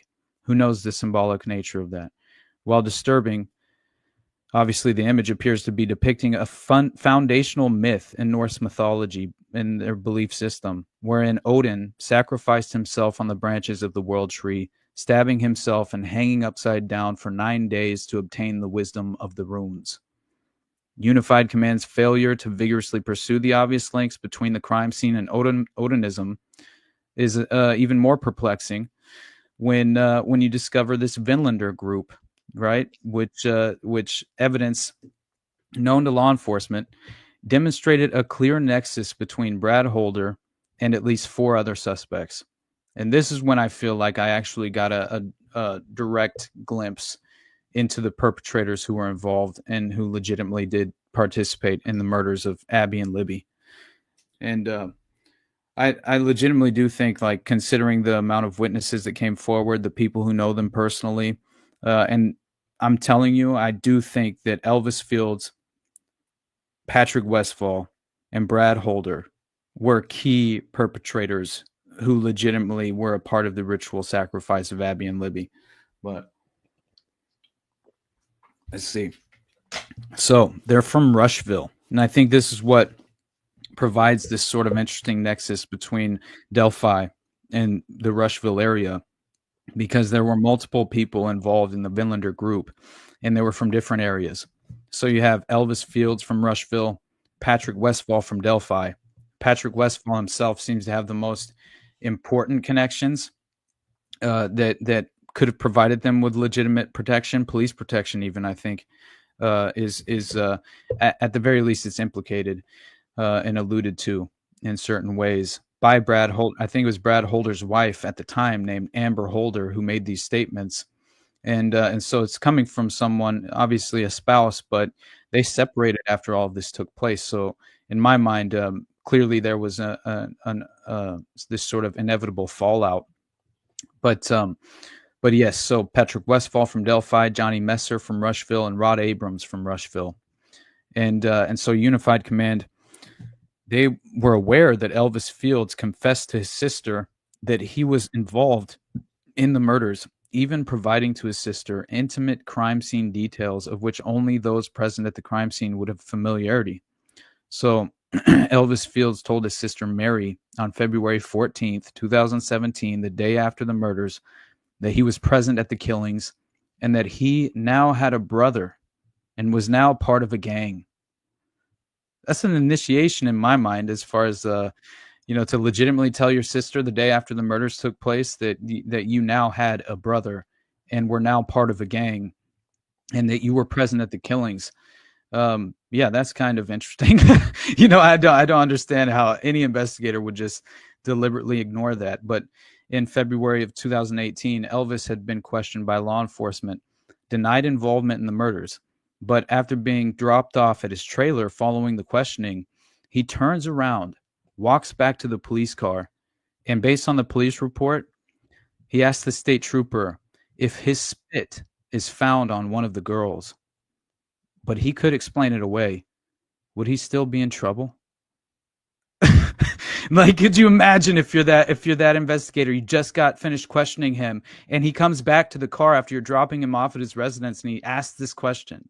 And the state trooper that heard Elvis utter these words was named Kevin Murphy, who was a part of the 3-member task force, right, that I had mentioned earlier, whose sole purpose was to investigate the Odinism or Odinite crime, signatures of the crime scene. And Kevin Murphy was not part of Unified Command, but clearly I mentioned he's a member of that task force, but immediately relays Elvis's disturbing questions to the member of Unified Command by the name of Jay Harper. And so Elvis Fields, this alleged perpetrator, who was a member of a gang now, after this alleged sort of what seems to have been an initiatory ritualistic blood sacrifice, he admits to a different sister by the name of Joyce that he had in fact spit on one of the girls. Elvis told Joyce that he was on a trail and a bridge with 2 girls that were killed and that he was going away for a long time.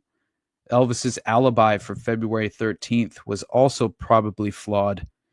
State troopers who weren't part of Unified Command determined that Elvis's roommate concocted a story concerning his whereabouts on February 13th, 2017. This roommate went by the name of Rod Abrams. And Rod Abrams told a story claiming that on that very day, February 13th, that essentially he and Elvis Fields and a man by the name of Ned Smith were visiting a sick friend in Muncie, Indiana. Now, unfortunately for Rod Abrams, this story conflicted with this story of Elvis Fields and what he had told law enforcement as to his whereabouts on February 13th.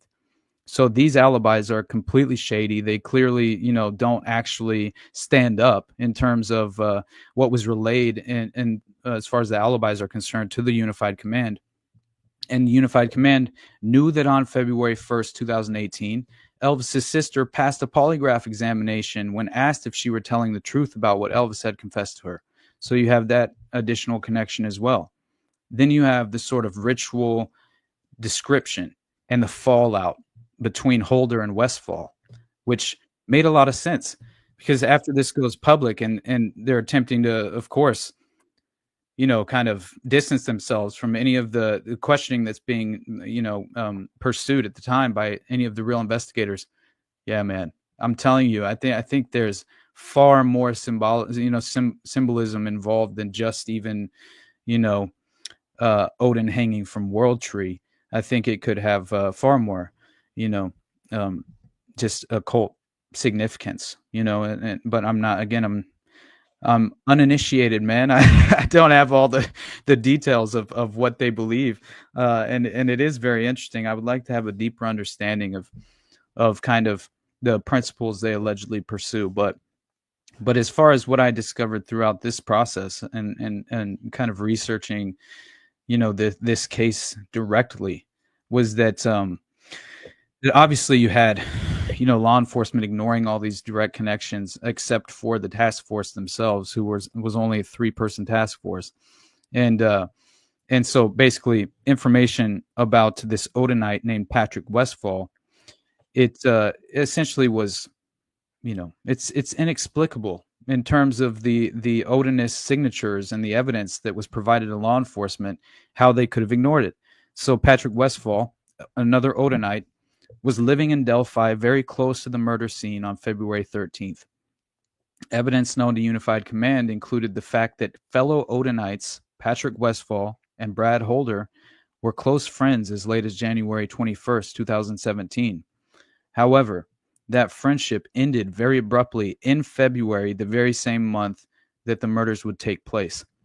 This schism in their friendship would essentially result from a fight that what was relayed to, I believe, Amber Holder, the wife, was that this fight had occurred between Holder and Westfall in February 2017, where Holder and Westfall were in the woods near a river conducting a ritual.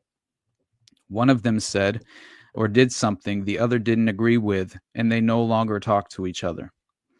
The river was near Patrick's house, and this is apparently coming from, it's coming from Amber Holder, as I mentioned, the ex-wife. But she says that an intoxicated Brad Holder shared this disturbing information with her when he's under the influence, and that Amber Holder then relays this disturbing information to law enforcement, who weren't part of Unified Command in 2019. And these officers then, of course, relayed this disturbing information to Unified Command. But Leggett, member of Unified Command, he conceals this information from Judge Diner. I believe he was the chief of police as well, Leggett. But in 2019, Unified Command learned that in a totally different conversation with his ex-wife, Brad Holder pointed the finger away from himself and directly at Patrick Westfall as being the person actually responsible for the murders of Abby and Libby.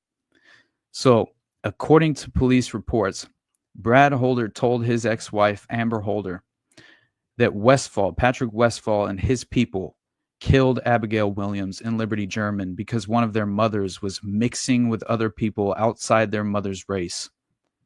He also says Unified Command was aware that Brad Holder had told Amber that, quote, "I can only protect you so much if you keep asking questions." Brad Holder further tells his ex-wife, Amber, that Patrick Westfall had many people backing him up and that Westfall also had powerful friends, was the quote. So that made me think Patrick Westfall has more connections to essentially, potentially even leadership of the local authorities that were involved in facilitating the cover-up and misdirecting the investigators. Because clearly, if the claim is he has powerful friends backing him up, and this is Brad Holder telling his wife this fact, and just after the fallout, after a ritual held in the woods near a body of water, a river, which is exactly the description of the crime scene of Abby and Libby, then yeah, it seems as if there were, clearly some sort of official protection concerning the authorities in the local area. But so, member of the Unified Command, Leggett, he knew of this information for more than 3 years, right, before he sought a search warrant for Richard Allen's house, yet never shared that information with Judge Diner. So Westfall provided a very weak alibi as to his whereabouts on the same date, February 13th. He told law enforcement that he was at home the afternoon of Monday, February 13th, 2017, and the defense is unaware of any search warrant that Leggett sought to enter Westfall's house, or whether Unified Command instructed law enforcement to knock on a single neighbor's door to verify Westfall's alibi. What's that? I was just showing the collection of books that I think that people would enjoy. It's an 8-book box set, Myths and Legends, and it's from from Greek, Roman, Japanese, North Indian myths, Egyptians, Celtic, and Chinese myths. But what's important in here is what you're talking about. A lot of this stuff I learned from just reading this one right here. And it's a very simple book. Very, very, very simple book. Norse myths. I've Who's seen the those author? posters. I haven't seen them actually in the whole set, but I've seen like one of them. Yeah, I got two different sets of these, but this one with the Norse mythology one was in this box set. But yeah, it's a lot in there, and they show the correlations and similarities between them all. So, and I'll actually be going over this on my YouTube because I have a series on my YouTube, what I've learned from reading this book. And what I like to do is I like to put little tabs on stuff that I found interesting in each book. And it's a lot. It's amazing about a lot of the stuff that you're talking about, because you can definitely find some of it right in here. And that's why it got me interested when Nick talked about you being on the show for this, because a lot of people don't really understand and realize that everything is through symbolism. Everything we do is through symbolism, right? Mm-hmm. And when we get that symbolism, it's only interpreted to the people who understand and know it. Yeah. No, I think that you're absolutely right as far as that's concerned. It's because, like, essentially, the initiated, right, the vanguards of the secret knowledge, are the only individuals who will acknowledge and be aware of that symbolic factor. But yeah, hey, do you guys mind if I go pee real quick, and then I'll be right back, and we'll finish this thing off? And do you mind? Because No. I'm sorry, dude. I just want to go ahead.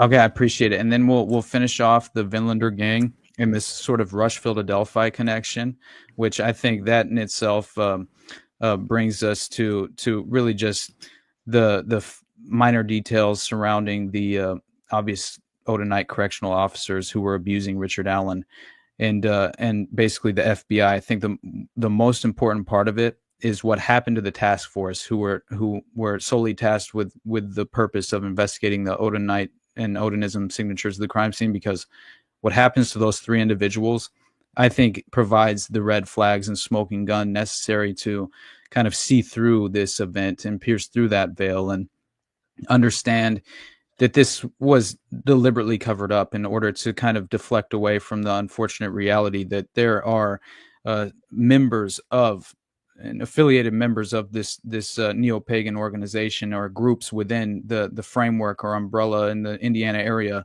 who have infiltrated the not only the prison system, but I mean, we're talking the local authorities are entirely compromised, and at the very least are pursuing the deflection and the cover up and right and so that I think is more important than anything, because you realize that this is the reason why Richard Allen has been given the maximum sentence and was never even kind of given a chance at pursuing justice in any real, legitimate way. And that was all. I mean, that tends to happen whenever it's a wider network, right? And that's what I view as like this kind of implicates a wider network who practices this sort of, unfortunate ritualistic blood sacrifice, but that legitimately draws in the unfortunate reality that it doesn't only involve animal sacrifice, right? Which and I've even had it explained. I think it was JJ that explained to me basically, because I was wondering why German shepherds in the context of the Son of Sam and the Process Church, like what is happening? Why are they sacrificing mass graves of German shepherd dogs at Untermeyer Park near the Devil's Cave, where they're holding these satanic blood rituals and given like security detail by the local motorcycle gang, right? Which is basically which I found interesting. You have members of like biker gangs who are coming out after they get a murder rap and telling detectives that we ran security for blood rituals in Untermeyer Park, and we would deflect away from anyone who was attempting to come in that wasn't initiated at the times that they were holding those ritual ceremonies. So fascinating, because to me what JJ said was basically that, and this is another their German shepherds are utilized as like they call them like corpse dogs, right? I think something like that, and there are like groups that will train these dogs into how they can essentially go into these areas after a natural disaster and search for corpses and identify corpses and things of that nature. They're like the highest level of breed of dogs that are capable of doing this. And there are strange people all over the country that apparently breed and train these dogs, and then for that sole purpose, and take them around to these interesting cases and murder cases, missing persons, stuff like that. But the whole point was is the intelligence of the German Shepherd, right? That it almost is it was the closest you could get essentially to sacrificing a human being, basically the closest you could get to the human intellect. And so that in itself I found to be very interesting, if that was actually the case. It wasn't just, I would go ahead. I'm sorry, let me interject. I would argue that the Malinois is much more intelligent than the Shepherd. I'm not saying one or the other, but that's kind of why intelligence agencies have switched over to the Malinois. But for the German Shepherd, it is patriotic to the German country and German patriarchy. If you look at how the German breed came to be, it tells you everything. This is why the German Shepherd is used by Nazism, because it is the quintessential breed of the German. And even when they call the German Shepherd Alsace, I think, God, the name is escaping me. It is the name that was given to the adjacent country of Germany to evade being called German during World War II, because they didn't want the, I guess, the stigma. Yeah, I get that. I mean, look into the breed. If you look into actually the people who bred them, some of, these high-ranking people, especially in New York, they were German patriotic.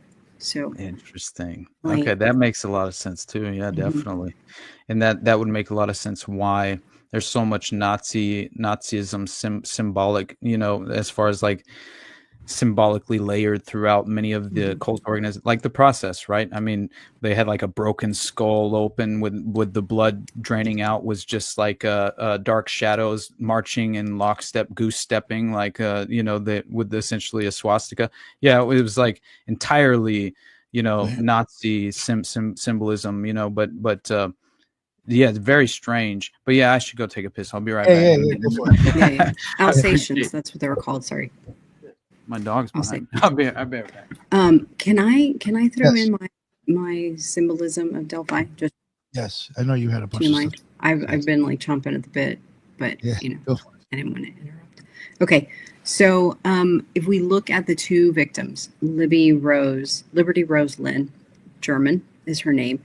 We notice that it's 2 BBs for Libby, and then we have Abigail Joyce Williams, again 2 BBs, right? So we have the letter B being kind of reinforced and used again and again. When we look at the victims themselves... Real quick, I just did want to... You said the girl's name is Liberty, right? Liberty. Mm-hmm. Yeah, that actually matches in Jewish gematria, ritual sacrifice. That's interesting. Sorry, I just... No, please interject. So then, of course, her last name's German, right? Liberty, German. Okay, and so she was the oldest one of the 2. She's 14. She was the one that was found without clothes. And so that reminded me of like Eve in the garden, still in the garden, still in what have you. But of course, that's probably not, Odinistic. And then you have the youngest one who's 13, and she was clothed. And she was the one that looked like the hanged man, right?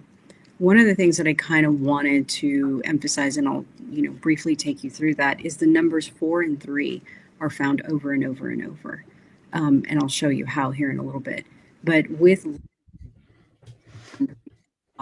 into the tree, almost reminding you of the left-hand path or separation of sin and so forth. And you have the Norse mythology of the tree, Yargersfell, it's an ash tree, Odin's horse.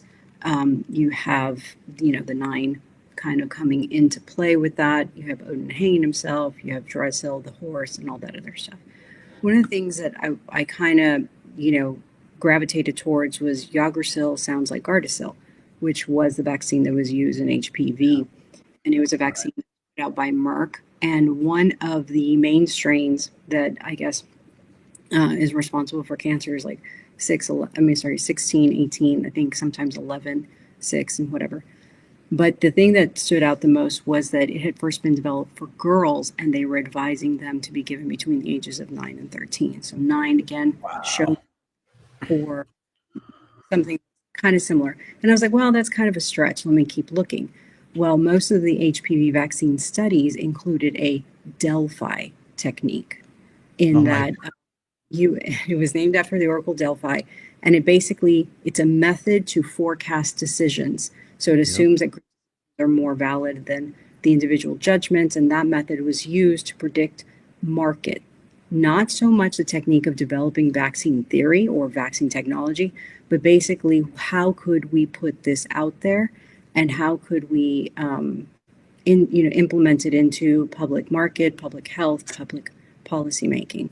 So it's interesting Rand that Corporation was involved with the Delphi method, right? Which is just, right, of course, right. And so then you have another software related to the Gardasil vaccine where it's called the Delphi Screener, and it basically stimulate and estimate the history of cervical cancer screening in a hypothetical situation. So they kind of model it or project it out. And then one thing that I thought was very interesting is that when the girls, when it was discovered these girls had been victim of a crime, the tree of life became the symbol of their remembrance. And so I go back to, okay, we have again the Yggdrasil, the tree of Odin that he hung himself. The other thing kind of stood out to me was A.M. Abby Williams. I'm sorry. So A.M. meaning the axis mundi. But if you look at Abby Williams, if you flip the W, you get the M. And Abby was the one that was indicating the hanged man. So almost like an opposite or upside down. And she had the position of the branches on the girls that look like an A and M. So you have axis mundi. And I think AM is also important in Freemasonry as well as most Masonic things. But the other thing that kind of stood out, and it just happened while you were talking, Austin. So just bear. The numbers 4 and 3 seem to pop up and keep popping up. So we have a 43-second video from the girl's phone, right? Total of 43. He got arrested. He was sentenced to 43 years in prison. Okay. So when you look at the day that the bodies apparently went, or what was it? What was it? February 13th. Mm-hmm. Right. So you have a 2, you have a 3, and then you have 2017. So if you take away the ones, you have 2, 3, then 2, and that would be 4, 7. 4 and then 3 would be 7. And the reason I'm like, okay, why? Well, what is the one important or not? But then you timestamp that Abby posted that video, or somebody took a screenshot, and it was 2:07. So you have, that redundancy of like, maybe it is this. But I think 4 and 3 kind of show up a lot, but it's the number 7 that it's pointing to, right? Just kind of referring back and back. And so when you look at, what was the other one? The hangman in tarot is the number 7. When you look at Ronald Logan, when he died, 77. The other thing is, and one thing that I always found weird that nobody really picked up on, when you look at the way the girls that they were laid, right? And you look at the branches that were laid over them, they look like a 3 and a 4. And so if you look up what does the number 3 look like in runes, it's basically the V with a straight line coming down like this. Right. And then the other one what I think I described that looks like an F. Which is the 4. So it's 3 and 4. Interesting. And then you look at their ages, they're 13 and 14, leaving out the 1, right? Wow. So then you look at what is number 7 in Odinism, and it's to complete, to finish. Right? I mean, I think so. That's fascinating. And then when you look at the number 7 in runes, it's an X, which you could argue that that's also what that the one with the branches with the long stick going across like that. Yeah. Wow. I don't know, just thoughts. And then really quickly, let me finish this. I'm sorry, because I'm like dying to get it all out. Good. Okay, so that was the runes. German Shepherd, we already talked about that. Yeah, we talked about that. Murders. Sorry. Oh, that was, yeah, the number 7, completeness. Kelsey, one of the things that I found really weird with Kelsey, she is the sister of Libby. Yeah. She kind of has abandoned who she was and taken on the role of, I'm living Libby's life, right? Has she really? I haven't followed it since, honestly. Mm-hmm. Yeah.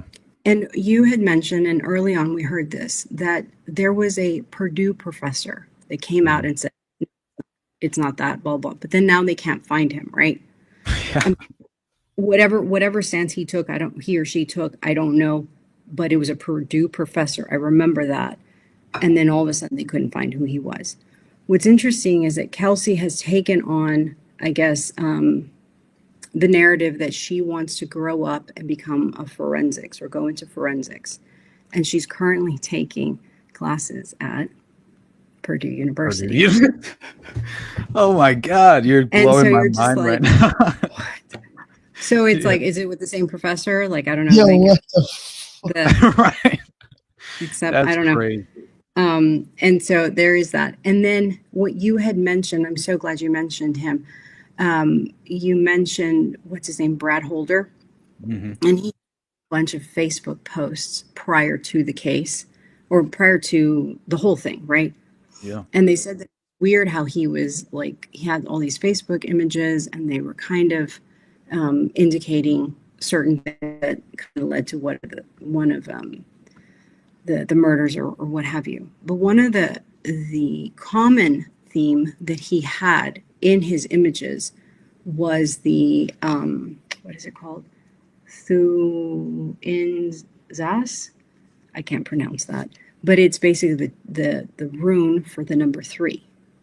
Wow. So that one where everybody's like, oh, it looks like an F, but we don't know what the other one is.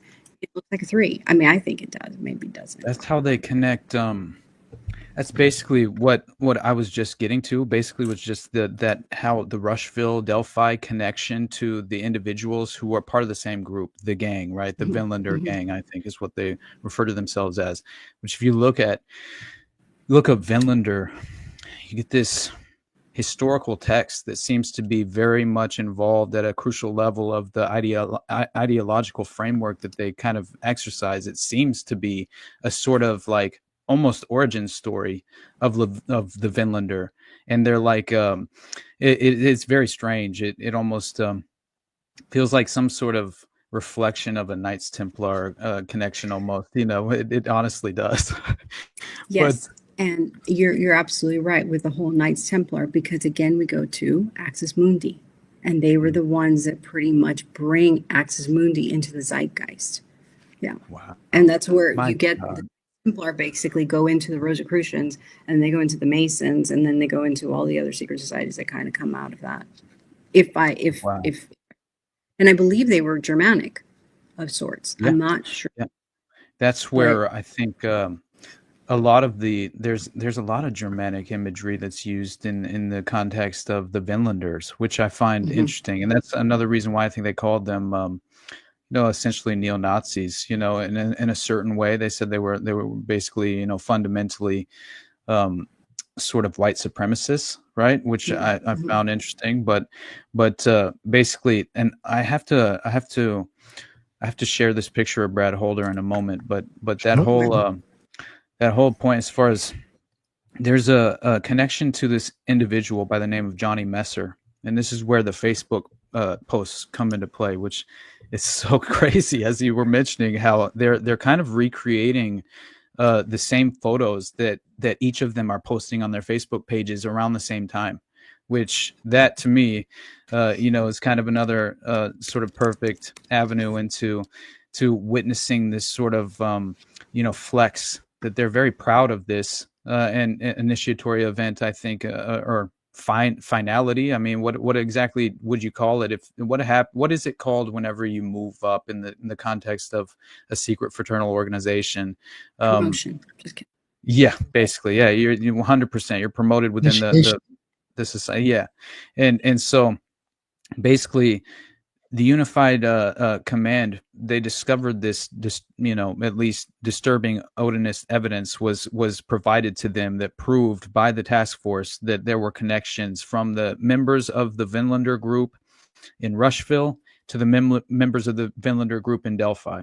And that's where you have this Johnny Messer individual from Rushville who comes into the picture. And Johnny was allegedly a recruiter for the Odinists, right? For the Odinites. Also, and he seems to provide this connective tissue between the two areas. And the Odinites, Brad Holder and Patrick Westfall, are then connected to the Rushville suspects, Elvis Fields and Rod Abrams, right? Who Elvis is the one who asked the troop, if you find my spit on one of the girls, right? Who told his sister that he spit on him and that he was responsible and a part of the killings and at this ritual, the night before that he had told his sister.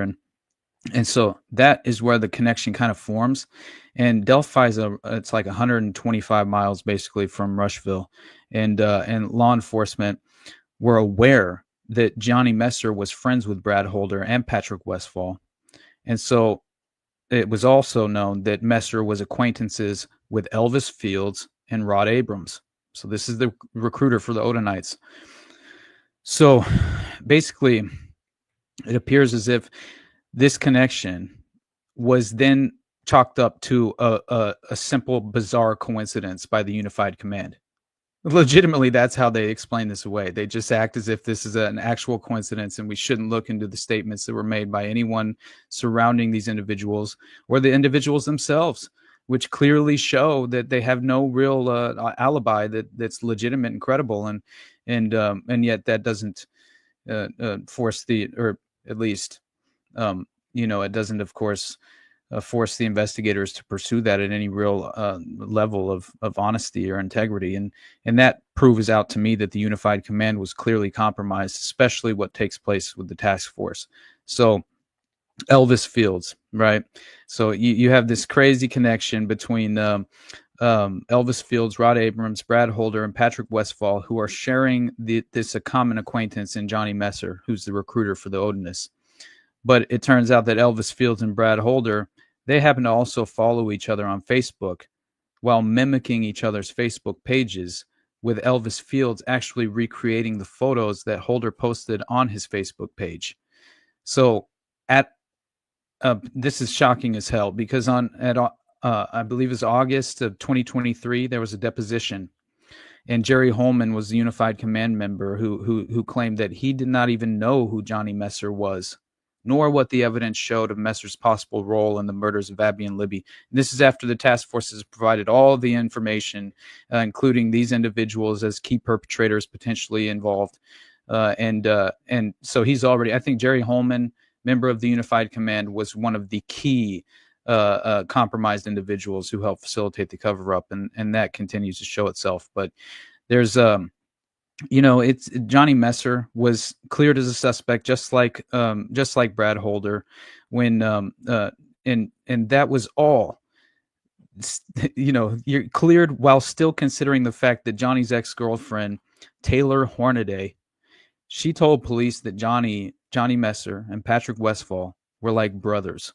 She also told police that she had allowed Johnny to borrow her car on or around Valentine's Day 2017, and that Johnny drove her car, up there to hang with his Vinlander friends. So he drove as if he had driven 125 miles up to Delphi to hang with his Vinlander friends. When he returned his vehicle, or her vehicle, it had dried blood over one side of it. Johnny Messer refused to discuss the details of how the blood got there, and his ex-girlfriend further states that it took her several car washes to finally remove this blood. Meanwhile, Messer has claimed that he had never, not once in his life, been to Delphi, home of his brother, Patrick Westphal, right? And near the home of his other Odinite brother, Brad Holder. And again, Vinlander is a word allegedly interchangeable with those that practice Odinism. As State Trooper Roland Purdy stated in his deposition, all members of Vinlanders are also Odinists. And also it says that the Vinlanders are a white supremacist group consisting of Odinists. Brad Holder, Patrick Westphal, and Johnny Messer were all affiliated with the Vinlander group. Johnny Messer's ex-girlfriend, the same woman, Taylor Hornaday, she also would confirm that all Vinlanders were also all Odinists, and that Johnny Messer, Brad Holder, and Patrick Westphal were all members of the Vinlander. So Taylor Hornaday, Messer's ex-girlfriend, she would continue on to tell law enforcement that Brad Holder and Johnny were two of the most violent people she knew and were fully capable of having been involved in the murders. Now, the same woman would state that a motive for their involvement seemed to have been the concept of, quote, blood in and blood out, which means social acceptance into their secret circles. This was an initiatory blood sacrifice. I mean, that's what it seems as if took place. But all this information was relayed to one of the leaders of the Unified Command in Leggett and the entire Unified Command team. But no guidance whatsoever or capitalization on this information in any way toward actually solving these murders was actually pursued. And so, although Unified Command learned that Johnny Messer's ex-girlfriend had been listening to and recording Johnny Messer's phone calls, police secured the phone and listened to 3 phone calls involving Johnny. In 2 of those phone calls, Messer was, quote, offering money to other people to find someone so they can be injured or killed. The 3rd call involves Messer, quote, bragging about holding a subject hostage and shooting them at his house. So when you go through the memorandum and the affidavit and all the court documents that are provided in the Delphi case, it is fundamentally, in my mind, it's impossible, to sort of just at the very least ignore, these details are so condemning and damning details, in my mind, actually providing us with legitimate perpetrators, the names of the individuals involved, where they were on the night of the murders taking place, how their alibis completely fall apart if you attempt to, at any level, corroborate the legitimacy of the alibi. It doesn't stand up, and they each rely on each other to sort of make these false statements, and the official Unified Command would do everything in their capability to ignore all of these connections and all of this corroborative evidence, and then, with worse than that, withhold it all from the defense and the prosecution, because I believe the judge was obviously in bed with the prosecution itself. But the fact of the matter is, they essentially said nothing to see here in regarding Johnny Messer, right? And Patrick Westphal and Brad Holder. And so none of them, no search warrants for any of them were issued. So then you have, of course, the Odinite correctional officers who are abusing Richard Allen. And that's very strange, because there's in Odin We Trust is a patch that was being displayed with symbols of Odinism on their actual prison guard uniforms in the Westville Corrections facility. And so it's obvious to me that you have these members of the Westville Correctional Facility who are legitimately abusing Richard Allen during throughout the course of this investigation, and then after he's apprehended in the case going forward to the trial. It's fascinating to me how it all kind of takes shape. But so it turns out that 2 of these individuals who were the Odinite correctional officers alleged to have abused Richard Allen while he's in custody and intimidated him, right? apparently their names were Sergeant Robinson and Sergeant Jones, and these officers were boldly wearing these patches, right, on their DOC uniforms. So beyond that, you have, and they were in the form of these interlocking triangles. I think that I saw you pull up earlier, Nick, where I had seen you pull up a lot of different symbols, and one of them was these interlocking triangles that very obviously I had gotten a picture of one of the patches that was on the correctional officers' uniforms, and yeah, it was so clearly obvious that it was an Odinite symbol, and you know what I thought, ahead. just real quick, I want to throw this into Austin. I thought, when I came across this and I heard about this stuff, Mm-hmm. I don't know why it made me remember. And me and Lux originally, when we did the Occult Rejects, I did it with him, and we had covered the fuck was that shit? That insurrection. Supposed to, whatever the fuck you want to call that thing. And you had that QAnon shaman guy. Yeah. We covered that whole thing where that guy was like practically dressed up. Like, I can't remember the ritual because Lux was the one who found it. I was like kind of looking at other things. Mm-hmm. But that guy pretty much fit like a ritual that was going on. And I found it interesting how he did have that symbol on his chest as well. Oh, of course.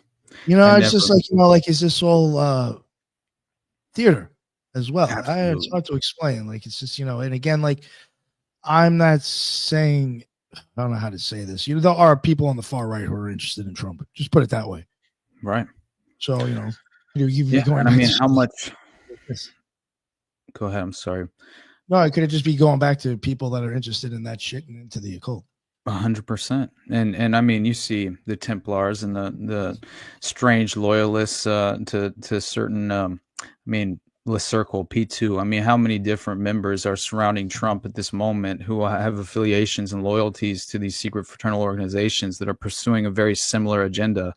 I just, we can't believe our own eyes, and political puppets perform in the political theater, right? They perform their roles for the clearly this sort of aristocratic elite class that have fundamentally structured modern society to where they're insulated from accountability in more ways than one. And that's why, and also you have to be among the initiated or introduced to the ideas at the very least to not, kind of be seduced, right? Or at the very least not be able to identify the clear and obvious loyalist symbology and symbolism that surrounds many of these individuals who are trying to exercise and flex their loyal nature to their organization. But yeah, I think there's also like just symbols surrounding like,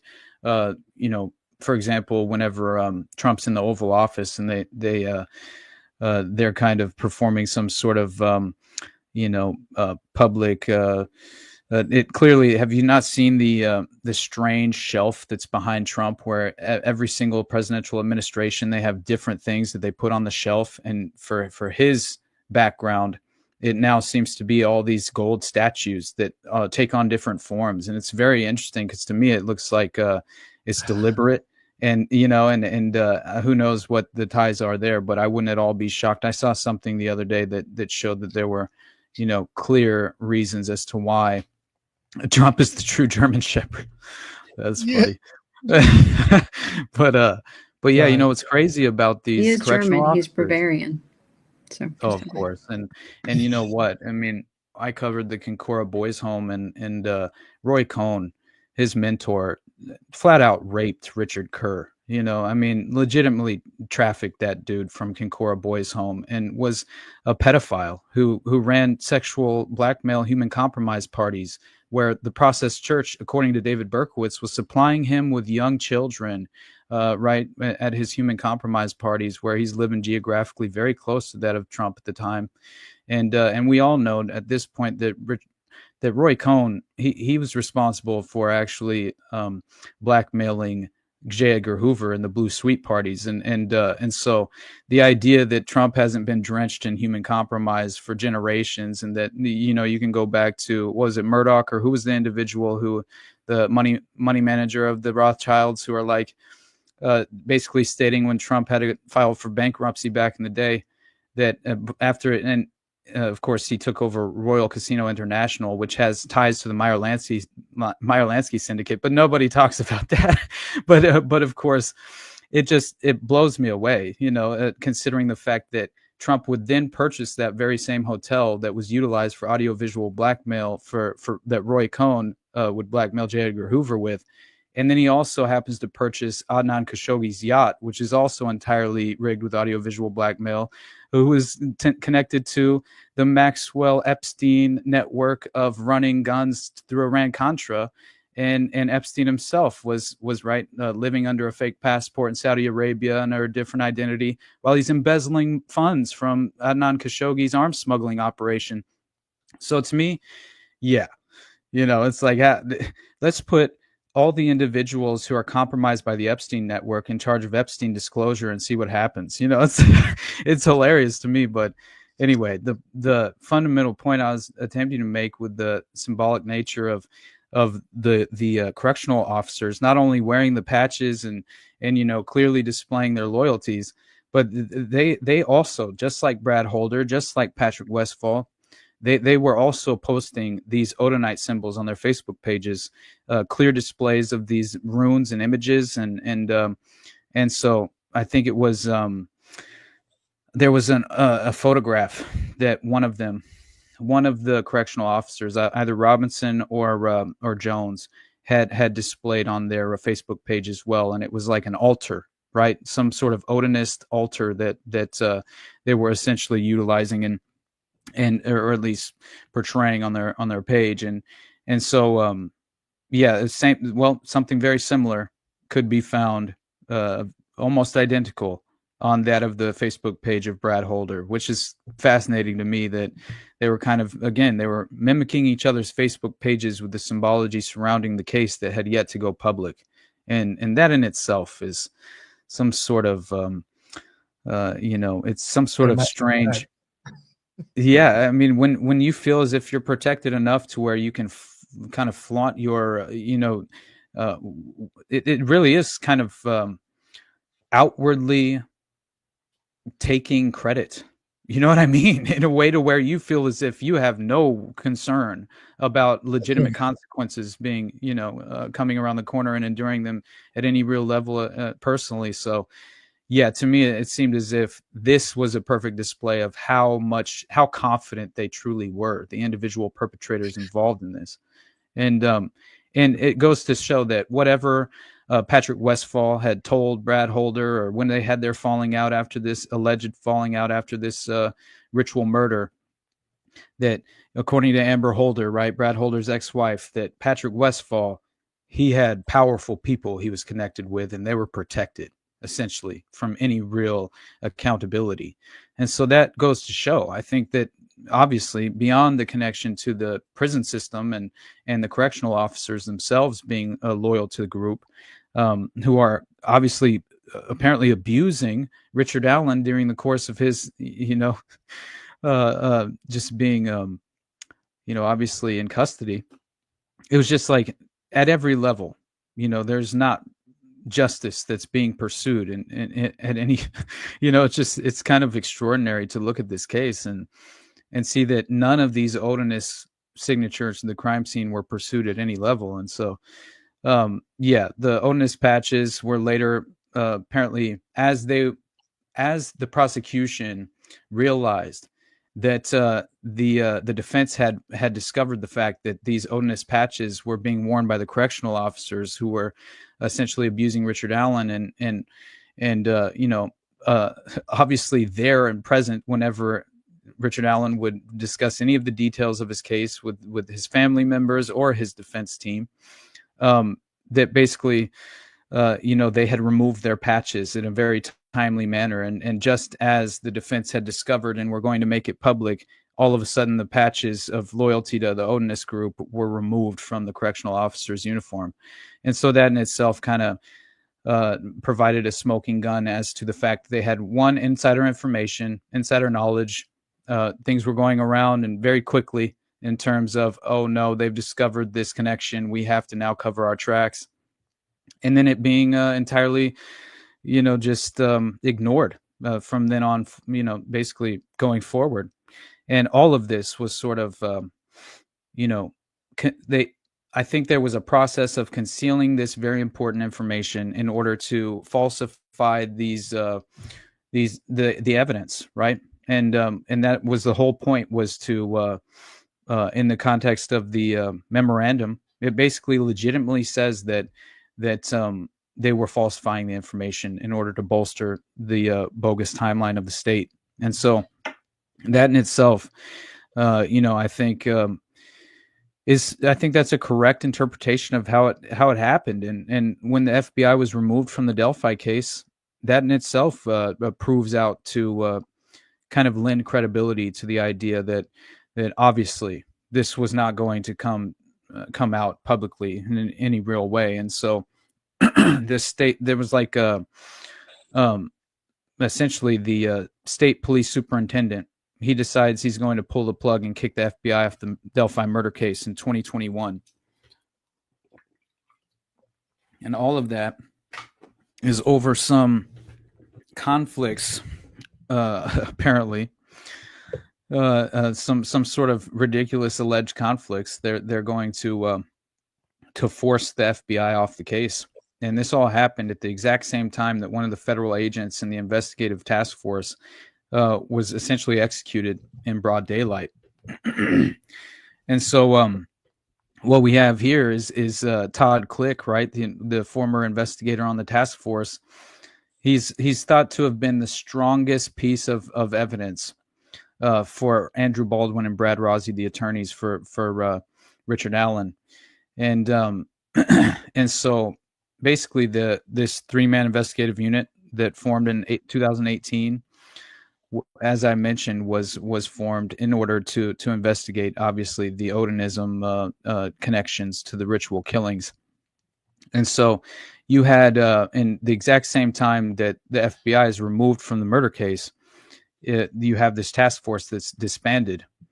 And so this task force is disbanded at the exact same time that Detective Greg Ferenczi is murdered in 2021. Just after is when the task force is disbanded and the FBI is removed from the case. So this is all very interesting to me because a federal grand jury in Indianapolis, they essentially returned an indictment charging this Terry Hout man with the murder of a federal officer. Now, when you look into who killed Detective Greg Ferenczi, who was on the Odinism task force, it turns out that it was this individual from Terry Hout who was he attempted arson of a federal property as well, and used a firearm in order to commit the killing, obviously. But his name was Shane Meehan. All right, he's 45 years old at the time, and it turns out this is July 7th, 2021. And he decides he's going to show up to the federal building where Officer Greg Ferenczi is located, who's a member of the 3-person task force. And so it turns out Meehan had previously been charged by a federal criminal complaint filed on July 8th. And according to the documents, Meehan drove his pickup truck to the gate of the FBI resident agency building in Terry Hout. Meehan exited his truck and threw a Molotov cocktail toward the building. Just after, Terry Hout police detective and FBI task force officer Gregory Ferenczi, it was almost as if he just pulls up to the federal building, lobs a Molotov cocktail at the building in order to lure out the only individual, right, let's say Greg Ferenczi is clearly the priority target. But this is an attempt to lure out a federal agent in order to execute them on the steps. Like, it very much seems as if this is what happens, because it turns out that he drives to the federal building. He exits his truck, throws a Molotov cocktail toward the building. And just after this, you have Greg Ferenczi walk out of the FBI building and confront Meehan. And he's holding a gun at the time. Meehan shoots the task force officer and he dies shortly after. And so the FBI agent inside the office allegedly heard the shots, came out and got into a gun battle with Meehan. And so Meehan was reportedly hit twice, managed to somehow get to his truck, drive to the hospital. he undergoes surgery for his wounds and was later taken into custody. Now, I looked this guy up, and I discovered that Shane Meehan, this accused gunman in the shooting, happened to be a former employee of the high security federal prison in Terre Haute. So I thought instant connection to the potential correctional officers who had been clearly members of the Odinist group, and providing as far as just exercising their loyalty, obviously publicly, and so it looks as if I personally thought instantly this guy had some sort of connection to that very organization. And there was a reason why he had spent so many years at this maximum facility prison in Terre Haute. So it made sense to me. It fit this sort of, just fundamentally pattern recognition. It was hard to ignore. But he even runs for mayor, this guy, as an independent in 2019. And he finished last in a 4-way race with 1% of the vote. And if you can believe it, man, he ran on an anti-gun violence platform, which is so funny. And there's a video story on Meehan and his candidacy for mayor. And it says he had lived in Terre Haute his entire life. He retired from the Terre Haute Federal Penitentiary and was working for UPS in 2019. Meehan said he wanted to show that a political outsider could win, and said schools were one of the biggest challenges Terre Haute faced. But it turns out that a federal court would conveniently rule that Shane Meehan, and this is in November 25th, 2024, he's not competent to stand trial for the 2021 fatal shooting of Terre Haute police detective and FBI liaison Greg Ferenczi. So to me, it lends credibility to the idea that this individual performed a targeted assassination on behalf of the organization to continue to, one, provide a pretext to remove the FBI from the case, also to provide an avenue to legitimately disbanding the task force, who were solely, given the purpose of, as I mentioned before, investigating the Odinist signatures of the crime scene. So that in itself, fascinating to me, and especially since this judge clearly claims that he's suffering from a mental disease, rendering him mentally incompetent to the extent that he is unable to understand the nature and the consequences of the proceedings against him or assist properly in his defense. So to me, I also think, what happens if you are an asset and you're essentially, at times, I feel as if some of these assets are given false promises, right? As if they will come out on the other side of this sort of, with their proper defense and protection in place by by providing and showing and exercising their loyalty to the organization, they would be taken care of. But more times than not, I think they're kind of hung out to dry, and they're as far as what's it called when you're expendable. You're an expendable asset at this point. And so, okay, you're willing to go through this, but now we have to sort of convince the outside world that you have lost your mind effectively, and you are no longer fit to stand trial. And stop. Jesus, my dog's pissing me off. Anyway, so yeah, to me, I just thought that there's no way that this is what it seems to be, right? That at face value, this guy was, in my mind, I think kind of, he was, at the very least, he was an asset in my mind that was utilized in order to help the timing of it all too convenient. It's hard to believe in coincidence, but yeah. And then after this, following this, subsequently to it, you have the federal investigator Todd Click, whose career and reputation is entirely destroyed in order to remove him as a key witness on behalf of Richard Allen's defense, which made a lot of sense to me, right? And that's another reason why Judge Francis Gold would effectively block all testimony about Odinism during the trial of Richard Allen. And that is another reason how again, if the jury can't even hear the credible evidence that seems to have, real corroborative aspects to it, then of course, that this would be the case. You would effectively have no other priority, perpetrator that you would focus on in my mind. And so that's why you have, he comes forward, Todd Click, just after all this takes place, and he testifies, right? And it was early in 2024. He testifies that essentially this Nick McClelland is the prosecutor. Yeah, I was thinking that in custody, who wouldn't receive the MK Ultra treatment to a certain extent, right? You know what I mean? It's like, why wouldn't you? Go hand in hand, right? Yeah, why wouldn't you scramble the brains of Richard Allen at a certain level? And also, why wouldn't he come forward and say 60 different times, yeah, I did it, after he said this entire other, right? His defense, everyone involved is claiming, no, that's impossible, right? And he himself has provided so many details to the contrary, right? And so it just, to me, it seemed as if, especially seeing the transformation that he had once he was already in custody, he looks like a different person. If you saw him being ushered through in the smock or whatever he's in, and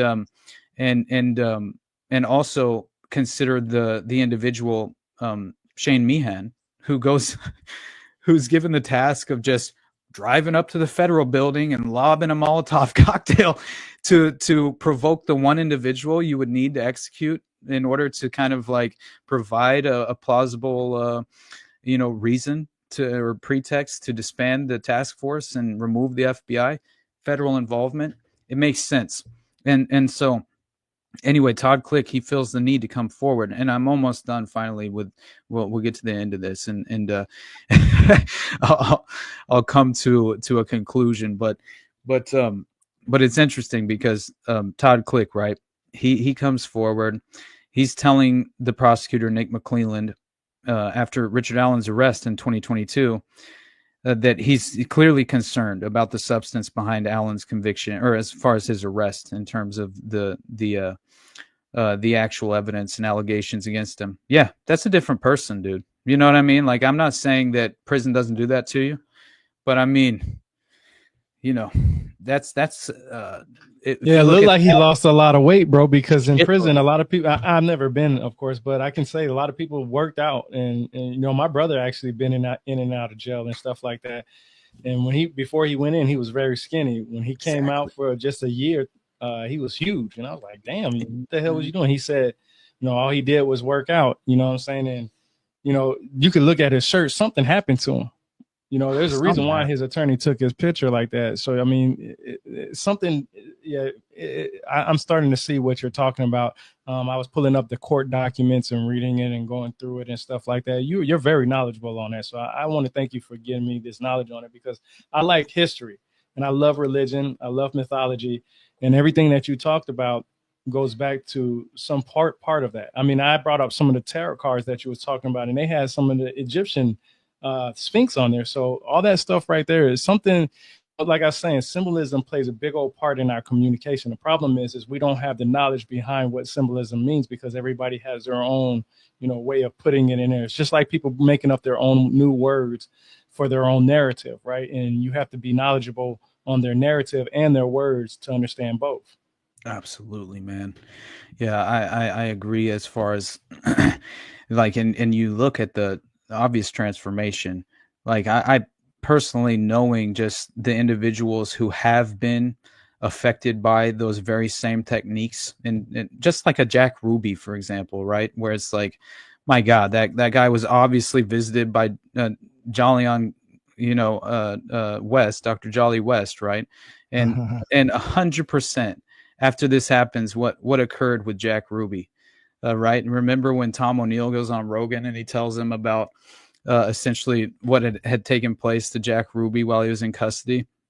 And essentially it was basically after Jack Ruby shoots Oswald, right? You have reporters who just go to his place in his apartment, rummaging around in all his things, and a significant number of those reporters who were rummaging around his apartment, they all just seemed to later die under very mysterious circumstances, of course. And so it turns out that basically Jolly West, when he inserts himself into that case, he goes to the Dallas County Jail, and in April of 64, right? And this is to psychologically examine Jack Ruby in preparation for his next trial. And this is right when Jack Ruby's like, I'm gonna blow the lid off of this shit. Like, get, you know, I if I'm not going to have complete and total protect, oh yeah, the MK Ultra Jack Ruby. And so and by the way, he's connected to the club where Heidi Reichen, the White House call girl, and all the individuals who were politically affiliated with the JFK assassination, they were partying at this club in Dallas, and Jack Ruby was there with Lee Harvey Oswald and Officer J.D. Tippit, 100%. And also, like, there were owners of football teams that were there. There was Texas oil men, like, and it was very interesting. But that was all in Phil Stanford's book, The White House Call Girl. Very interesting book about Watergate, technically. But I'll finish this point and then get back to the actual conclusion. But the point being is that Jack Ruby's willing to talk, right? He's like, man, if I'm going to have to take the fall for this, then I'm not going out silent, right? And so one of Jolly West's known techniques, by the way, was learned throughout his research in the 50s, okay? And this was how to induce insanity in a person without their knowledge or awareness. And so West goes in to examine Ruby, and he would emerge from the county jail with the press waiting for him to give a statement. And he announces that within the preceding 48 hours, Ruby happened to have an acute psychotic break that was irrevocable. He couldn't return to sanity. He had audio and visual hallucinations. And during the exam, he said Ruby hid under a table because he thought there were people in the room trying to kill him. He told West that he could hear Jewish children's screams outside his jail cell as they were boiled alive. That alone, I thought, was very interesting. And that's so, crazy, bro. Especially when prior to his exam, West's exam, there was no evidence whatsoever that Ruby was mentally ill. And West was alone with him in the cell and then treated him for the next 6 months. And by the time Ruby finally gave his testimony to the Warren Commission, he was reportedly babbling and incoherent. He grabbed the investigator for the Warren Commission named Arlen Specter, and he said, "Don't you know they're killing Jews? I can hear them being tortured outside my cell. They've killed my brother and cut off his legs." They couldn't use anything from Jack Ruby's testimony to the Warren Commission. That's the whole sole purpose of what happened to him, in my mind. That was induced insanity by Jolly West, who's a known operative behind MK Ultra and worked directly under Dr. Sidney Gottlieb, the black sorcerer of MK Ultra himself. And so yeah, with man, it's so fascinating. And I'll finish with this really, because it's basically just that Todd Kleck was 100%. I think he was deliberately targeted to destroy his reputation, and it was all due to the fact that he was going to blow the lid off of this thing by providing the defense for Richard Allen with a key witness who was a member of an investigative federal task force investigating Odinism, and that is fascinating to me. So he he basically, Richard Allen, right? He expresses essentially Richard Allen himself, as I mentioned, he's just a shell of a human being anymore. And I'm not sure what his state of mind is at this point. I don't think he's making any statements whatsoever, but I haven't yet followed up. So I would like to at this moment, but I'm wondering what the latest is on his sort of defense attorneys and what they've kind of made public as far as their statements. Cause I'm sure there are some, more recent and more relevant connections here, but basically, Richard Allen's defense, they for the longest time and still to this day, as far as I can tell, have held this belief that it was men with ties to Odinism that killed the girls as part of a ritual sacrifice. And it's essentially, they were no longer allowed to bring that information before the jury by October 14th of 2024, I believe. And that included information the defense may have had on Ronald Logan, Keegan Kline, including even like geofencing data.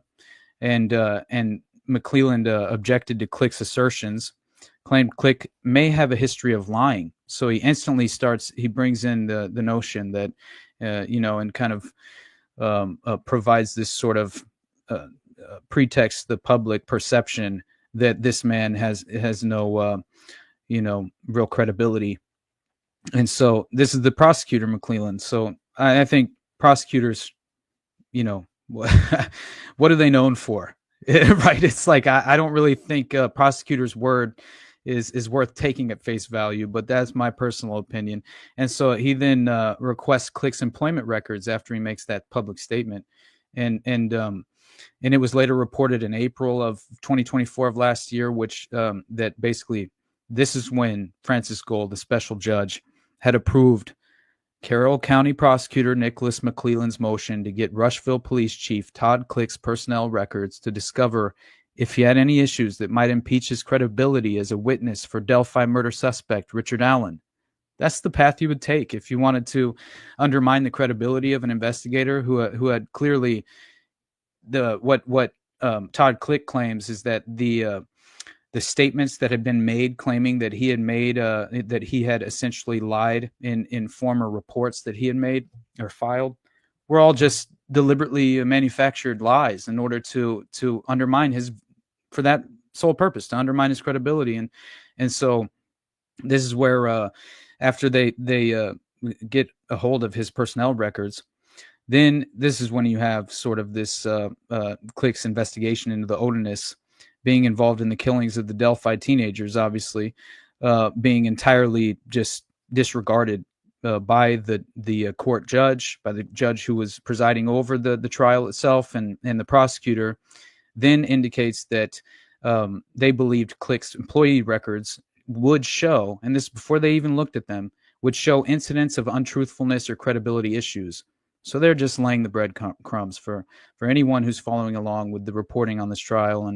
And so in the subpoena that ordered so there was a motion, right, that was included in the subpoena that ordered the Rushville police chief to turn over the documents. And according to these online records, Francis Goll, the judge, signed the court order for the subpoena. And Rushville Police Chief Todd Click, member of the Odinism investigative unit formed in 2018, just after the killings, and an expected key defense witness in the Delphi murders trial, was subsequently arrested and charged by Ripley County authorities with forgery, official misconduct, and obstruction of a child abuse assessment while working as a family case manager with the Department of Child Services from July 2023 to March 2024. And that was when Judge Francis Goll used that as an opportunity to block all testimony about Odinism during the trial of Richard Allen. So that's all that it took. We burn Todd Click at the stake, right? We've already effectively managed Greg Ferenczi's dead, right?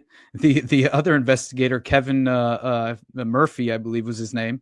I think he saw the writing on the wall. He basically says, "Man, I'm going to keep my mouth shut. I know what's good for me." You know what I mean? Honestly, that's what it seems like, because I would like to look further into if he has had any kind of like just sort of like ethical right grappling with his moral foundation in certain aspects of how he dealt with this and has come forward with any statement. I would be very curious to find if that would have been the case, but who knows? As far as I know, Kevin Murphy's just kept his mouth shut from that moment on. And as far as I'm for one very skeptical of the charges being levied against former investigator Todd Click, man.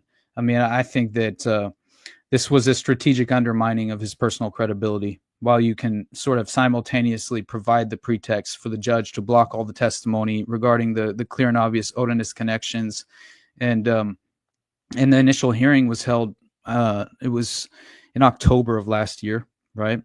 And that's when you had Todd Click. He was released on an OR, because he didn't have any, he didn't have any character issues. Like, what are we talking about? This guy was a member of a task force for a reason, because, it's like, not saying that all federal investigators are moral or anything of that nature. I'm just saying that usually you aren't named to a task force unless you're compromised and your sole purpose is to sort of provide a misdirected narrative or at least control the framework of the investigation. or you're undoubtedly some sort of honorable individual investigator who is trustworthy and worthy enough of being placed onto an investigative task force of this kind, and that would have so much as far as the consequences, the implication of the consequences involved in that very investigation. That's how I would feel, at the least. And so you have him being released on an OR, and the pretrial hearing was just as far as, it's a total joke. And his actual trial date was set in February, right? And yeah, Todd Click was an innocent man, and so I think they've just forced him into retirement is basically what happened. And for me personally, I think this is evidence of kind of the inverted moral landscape that we perfectly reside in at this moment. And I think so much of what, like, the sort of, I think there's an inherent exploitation of the God hole within all of us. Whatever you believe that to be, or however you describe that in your own, kind of personal, just the terms you would prefer to utilize. I think it's fundamentally, we all are trying to make sense of this in a desperate way, in a way to where we're relying on these principles that many of us have yet to fully identify and acknowledge and become aware of, just as far as what are the ethical values worthwhile to pursue and exercise, to add to what I believe as the core values worth upholding in my life. And therefore you become susceptible and vulnerable to this new age esoteric ideological system of control in an attempt to usher us into this trap of embracing these new age values that I believe are entirely in the framework of this, deliberately and deceptively manufactured inverted moral landscape. And here we are, we're surrounded by the pedophile elite. And I mean, we're attempting, and every 4 years we're basically convinced that we have a part to play in the system, and it's just, to me, I think what we should focus on most is our own personal well-being and our own legitimate core values and our own personal individual lives, and surrounding ourselves with people who I think bring the best out in you. And that is what I'm desperate to do, is surround myself with people who I admire and I can learn from, honestly, guys. And so anyway, at this point, I definitely believe that this was a deliberate attempt to obscure the vision of the general public. Right. And yeah, I think that this is an example and another window into the darkest layers of modern society, man. And we're largely remaining in the shadows. Right. Yeah. So, and you mentioned earlier, we talked about mana and this sort of even potential cannibalistic nature of some of these, blood sacrifices, or at the very least, these sort of ceremonial, symbolic exercises that at least kind of lend their the entire ceremony to the idea and the symbolic nature of the blood sacrifice. I think it's just, to me, man, like it is very, very strange time that we're living in right at this moment, and it's up to us to remain headstrong, honestly, because I think these individuals that I view as through that same lens of know your enemy, right? I mean, we all, I believe, we all share a common enemy, right? And this common enemy is possessed with, honestly, the darkest ambitions, and the vast majority are very unaware, I believe. And so personally, I just think that the more conversations we can have where we attempt to shine a light in the darkness, make sense of what actually took place potentially, I mean, again, I view this as a far more plausible alternative theory than that of the mainstream narrative, right? Oh, And so that's the profound, as far as in my mind, there's this inverted moral landscape. It's essentially, it leaves us with this profound sense of righteous indignation in a certain way, and I think that's good. I think that we shouldn't be content with the current structured system in place, but also we shouldn't let it destroy us, because what is the intention? To set us on the path of ideological subversion, and what is the first stage? Demoralization, man. And so I try and steer away from that.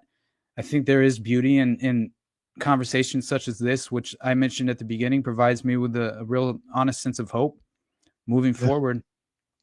So yeah, man, I'm entirely under the impression that this was a legitimate cover up that essentially, it shrouded the actual just intentions behind the ritualized murder and blood sacrifice, and the belief system that is sort of standing tall behind the actual details of the criminal case and how the bodies were discovered and every aspect of it.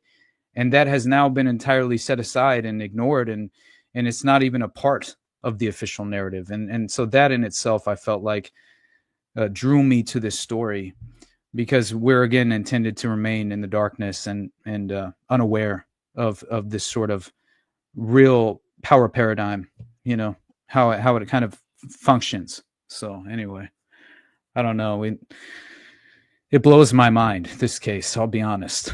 And it's unfortunate that, and oh yeah, I found something else about, I had discovered that there was a Freemasonic cemetery very nearby that death ritual site of Abby and Libby. And I forgot the name of it. I should have brought it. I forgot it till just now.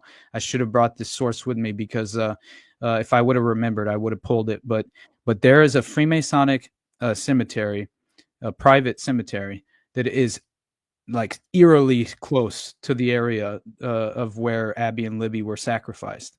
And that again kind of lends a little bit more of credibility to the idea that maybe Ronald Logan and was entirely connected to this Vinlander group and the individuals involved in the local chapter.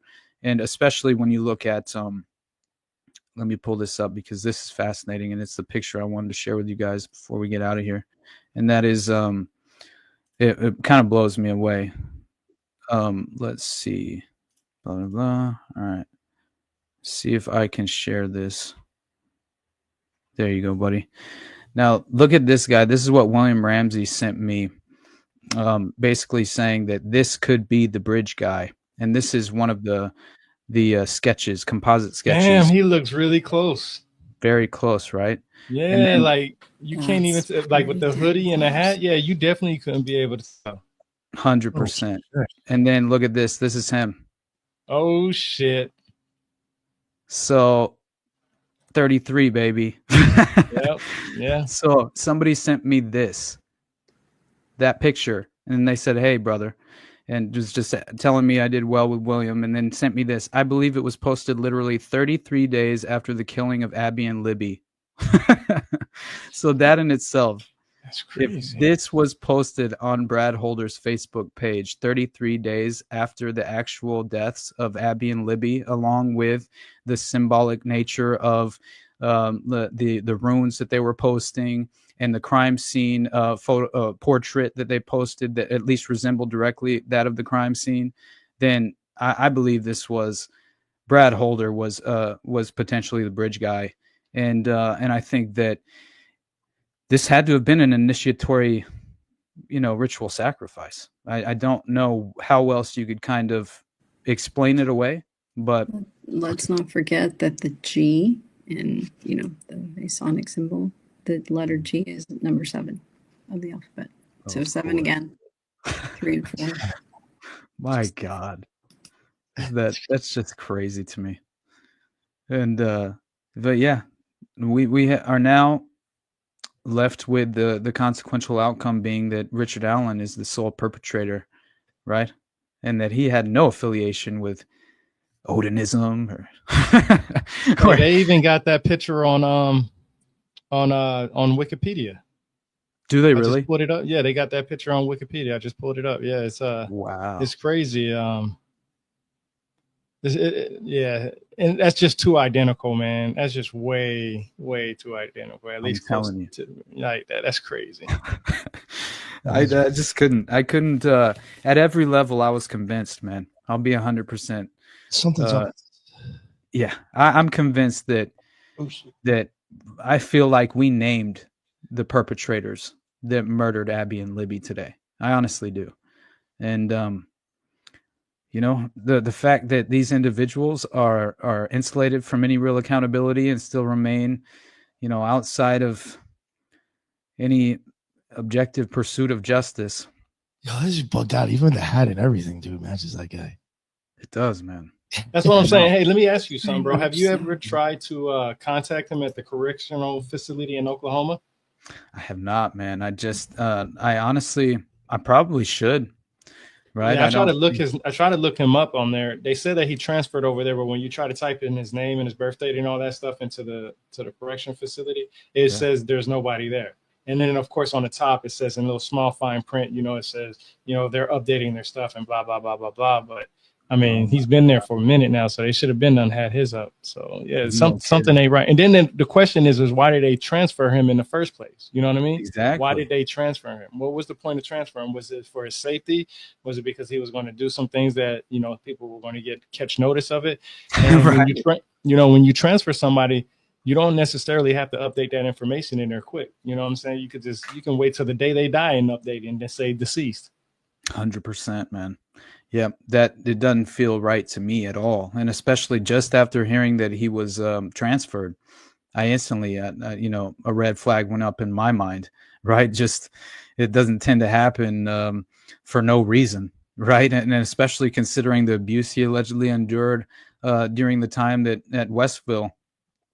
Yeah, it only adds more to sort of the substance of what potentially could be happening theoretically to Richard Allen. I mean, how do you keep someone silent? How do you hide someone away convict them, give them the maximum sentence for each charge, right, that you possibly can, essentially force them to remain silent throughout the trial? I mean, it's honestly, it's crazy how what a sort of miscarriage of justice this really truly was in terms of Richard Allen and how his defense attorneys were treated. I'm telling you, I do believe that McClellan, the prosecutor, was entirely compromised. And we know that obviously, you know, the detective, what was it, Holloway, or I can't remember now, but either way, the detective who was clearly one of the leading members on the Unified Command was obviously compromised as well, right? And so that, in my mind, beyond the fact that Frances Gold, the judge, did everything in her power to sort of stand directly in front of as far as she was making sure that she would take every single precautionary measure in order to make sure that none of this evidence would come forward and none of it would ever become public in terms of the individual jurors being exposed to it, let alone the defense having the ability to, you know, to utilize it. So how can you actually defend Richard Allen if you can't provide the Odinism defense? Oh, yeah, right. Yeah. I mean, there's no way. So that was all they had to successfully achieve. And I think they did, you know, honestly. So I'm not at all really surprised due to the fact that I just understanding the historical context of how they pursue these cover-ups and also the consequential outcomes of some of the most sadistic networks that seem to have state sponsorship. There's a hidden hand of intelligence that is clearly propping them up, putting them into these positions where they are insulated from accountability. And it's just, to me, it's another window into this sort of occult underground that, you know, is deliberately kept in the shadows. I mean, they would really appreciate if we weren't initiated, right? As far as our understanding and ability to interpret the motivation, the sort of intention behind many of these events, and because if you aren't even willing to have an open mind and consider the idea that a ritualistic sacrifice would be a part of these murders, then good luck solving this crime. You know what I mean? Like that's legitimately how it is. And so if you have the general public dismissing this at face value due to the extraordinary nature of the allegations themselves, that's a strategic outcome in itself if you're attempting a cover up, right? And I think that happens so often.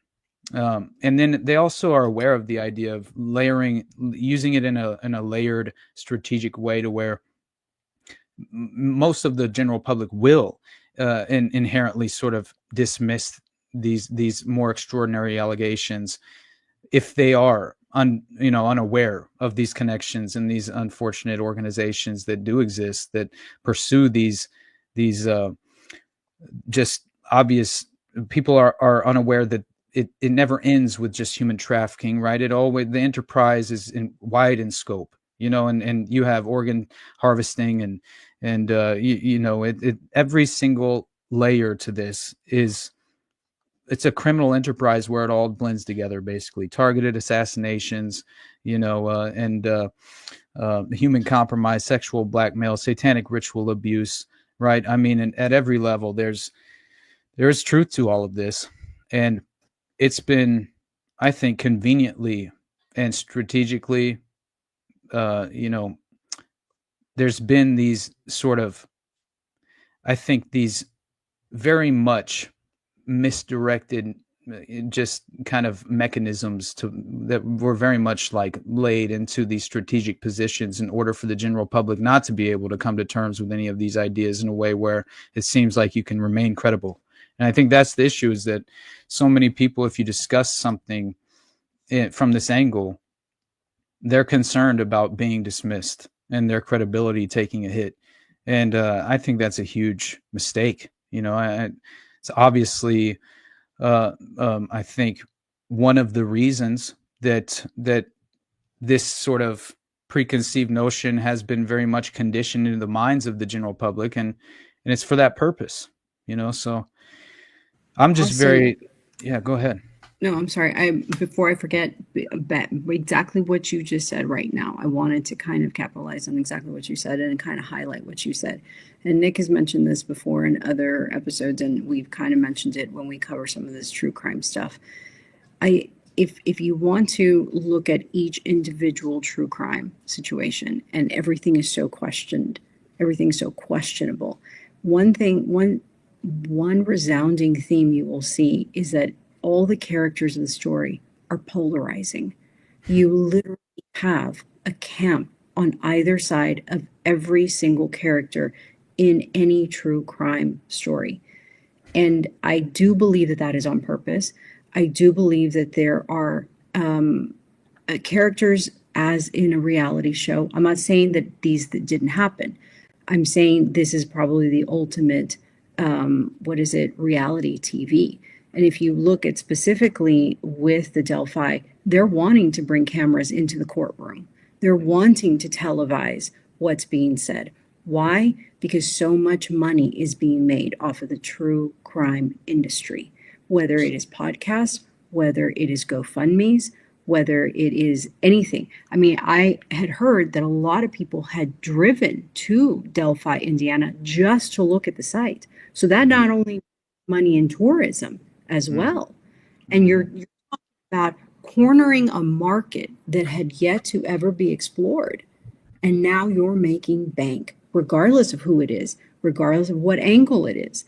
And then you're now also having these, expert witnesses that come for all of these high profile cases. If someone mentioned in the chat about the false memory, Loftus. Oh man, yeah. She has literally been in Ghislaine Maxwell's thing. She's also worked on other cases as well. It's escaping me right now. But if you look at the firm that she worked for, that firm also was expert witnesses in other serial killer or mass type true crime cases. And so then you think, well, is this all by design? Well, if you look at the research that some of these psychologists or some of these forensic people are looking into, it's public perception. It's how can we sway the public? How can we put this into the zeitgeist and kind of sway opinion? Right. And we're now seeing the court of public opinion on stage as an actual person or character alongside the jury. Really, anything even more vocal than the jury itself. So I do think that that exactly what you just said, that I do think that also needs to be in the back of our mind, that this is potentially being woven for us as well for consumption. Sometimes I wonder, like what you're pointing at, Lisa, you'll see that also kind of like carry over. I know this isn't going to sound the greatest, but you'll see that carry over into politics and conspiracies. And I think it's giving people the delusion that if they think they know something and they're saying it on the internet, it changes. It's not going to change shit. Right, bro. That's why there's so many damn arguments, because they believe everything they say shit. And then the funny thing is that when you try to correct them and give them a little bit of knowledge, or at least a little bit to help them on their journey, they want to say all kinds of negative things to you. And that's when I turn into the Jerry Springer show. I love it. And they'll always attack the messenger, though, brother. I know that much. That's how I've experienced in my time, as far as just my personal. It is hilarious how like the individuals and love and should kind of like understand that you have their well-being at heart, that you're considering that at the very least. It's interesting how much people are far more open-minded to learning from perfect strangers than actually legitimately open-mindedly considering ideas from individuals they know and love, right? Because it's just a funny sort of situation to find yourself in. But I've learned that over time, obviously, like I'm not responsible for anyone else's sort of path, in terms of I feel like you have to kind of expose yourself to these ideas on your own terms, because if not, then I think it's always going to be sort of kill the messenger in a way, right? Because you are now kind of shaking their entire structured ideological framework of how society functions, and that's terrifying, because what happens when that veil falls to the wayside, you're no longer a naive child who's engaging in this sort of cartoonish black and white version of reality. You're starting to see the deeper layers of things. You kind of decide you choose to do one of two things. You either slam your head back into the sand or run away kicking and screaming, or you continue forward and pursue that path of objectively finding the truth. And like, you will only, I think, benefit in the long run if you have a decent moral foundation and certain ethical principles strongly in place. I think you only benefit in the long run from pursuing that objective truth. But yes, so very often I just witness, people sort of, they get very frustrated and upset and don't know how to defend their own sort of ideological, position. And so then they inherently act out. It's kind of like, it's like nature, unfortunately.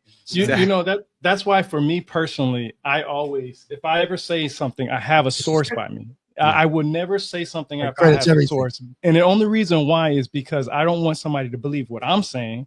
I want you to go and read the source that I've read that gave me the idea and belief that I have, that exactly at least gave you the chance, at least giving you the chance to come up on that same thing. Now, if you have a source that I don't have, I'm going to buy that source and I'm going to research it. Then I'm going to go in there and break it down based off of everything else that I've learned throughout my journey. I don't care about being right. Being right has nothing to do with it. I can't prove that I'm right, because for one, I can't go in the past and tell you what actually happened. I can just go to the people who are respected in the field, who have the knowledge behind the information, and I'll go there and I'll say, okay, this is what this person said.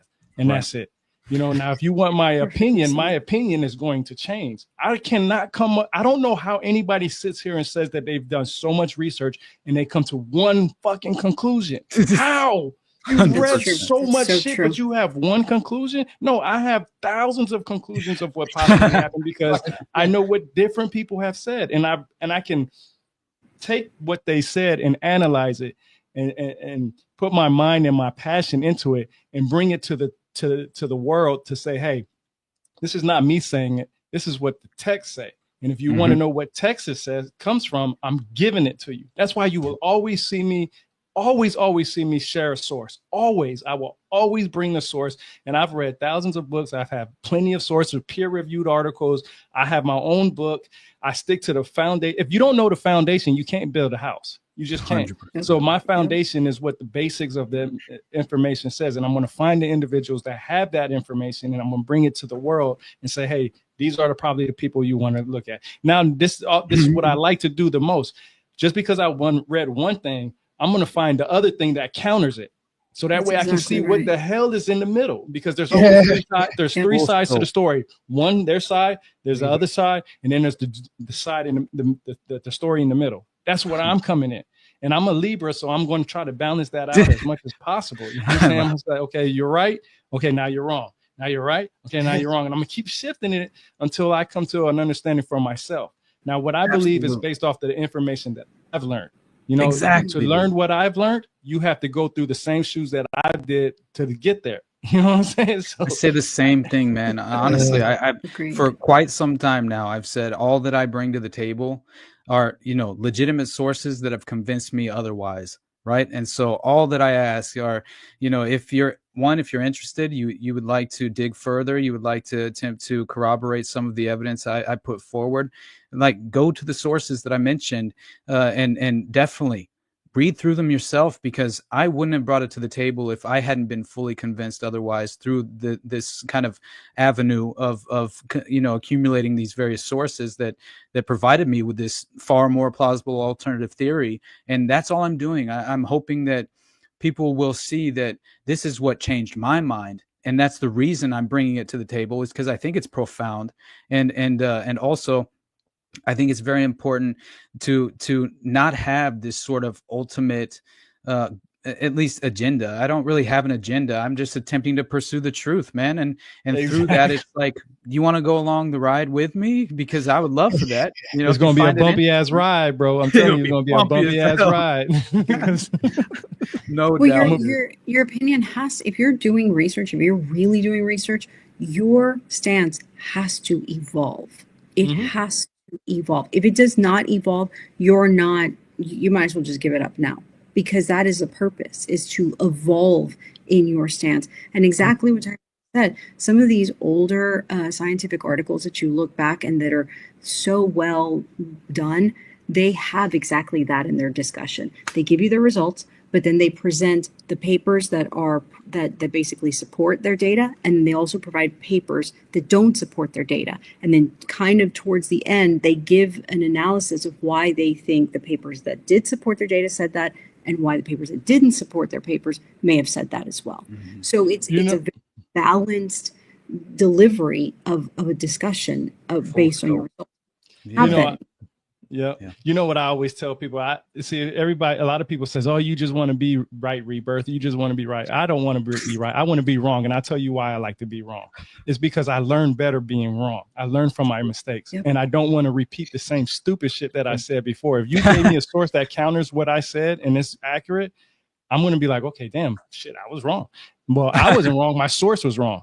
So now I know better. So next time I can say, okay, this is what I've learned, and this was what this person taught me afterwards. It's not about being right for me. It's just about gaining knowledge. I can't live in a bubble. I can't live in a bubble of thinking that one thing is right. That's why I like to read something that goes with what I learned, and then I like to go read something that goes against it. So I'm reading the counter argument. And I'm reading many of these counter arguments, and I'm finding the people who argue with each other, right? The people, a lot of people don't realize this. In the Greek times, there was a time when they would go to the middle of the city or some, area, and two people would have a discussion, and there would be arguments. They would curse at each other. They would tell each other stupid and this, that, and third. And then the next day they would go back there, and then they would have that same discussion. And they would say, well, did you look up what I told you, or did you do your due diligence from that? And if you don't do your due diligence, then you're only just trying to create a narrative for people to believe what you believe. I don't want people to believe what I believe, because I'm telling you, you're not going to be able to believe what I believe, because it's going to change daily. Every time I pick up a damn book, my mind goes from regular to exploding, you know what I'm saying? Because I can't figure out what the hell. I had one idea just 2-3 days ago, 2-3 months ago, 2-3 years ago. I read something that totally changed that. Now I'm going back to the beginning with everything. But I love that, because it tells me that, hey, I'm evolving. Just like Lisa said, I'm evolving. I'm taking knowledge and I'm saying, okay, I learned this 2-3 years ago. It wasn't correct. And let me go ahead. And that's why I like a lot of revised books, because if you read the revised books, and I give you a perfect example. A lot of people talk about Darwinism a lot. Don't realize that Darwin revised his books over and over again until he died. And if you're picking one thing out of his book that you're going to create a narrative on, I can go to a revised version and be like, well, shit, he did say he messed up there. So what's your point now? Right. So absolutely. I admire that, man. That's a beautiful characteristic to embrace, honestly, and live by. I appreciate because you can't have, as I mentioned, an agenda to be right. That doesn't even make sense, and so my entire goal is just to, once again, somehow make sense of it for myself, right? And through that process, I hope to discover the objective truth, right? That's the goal.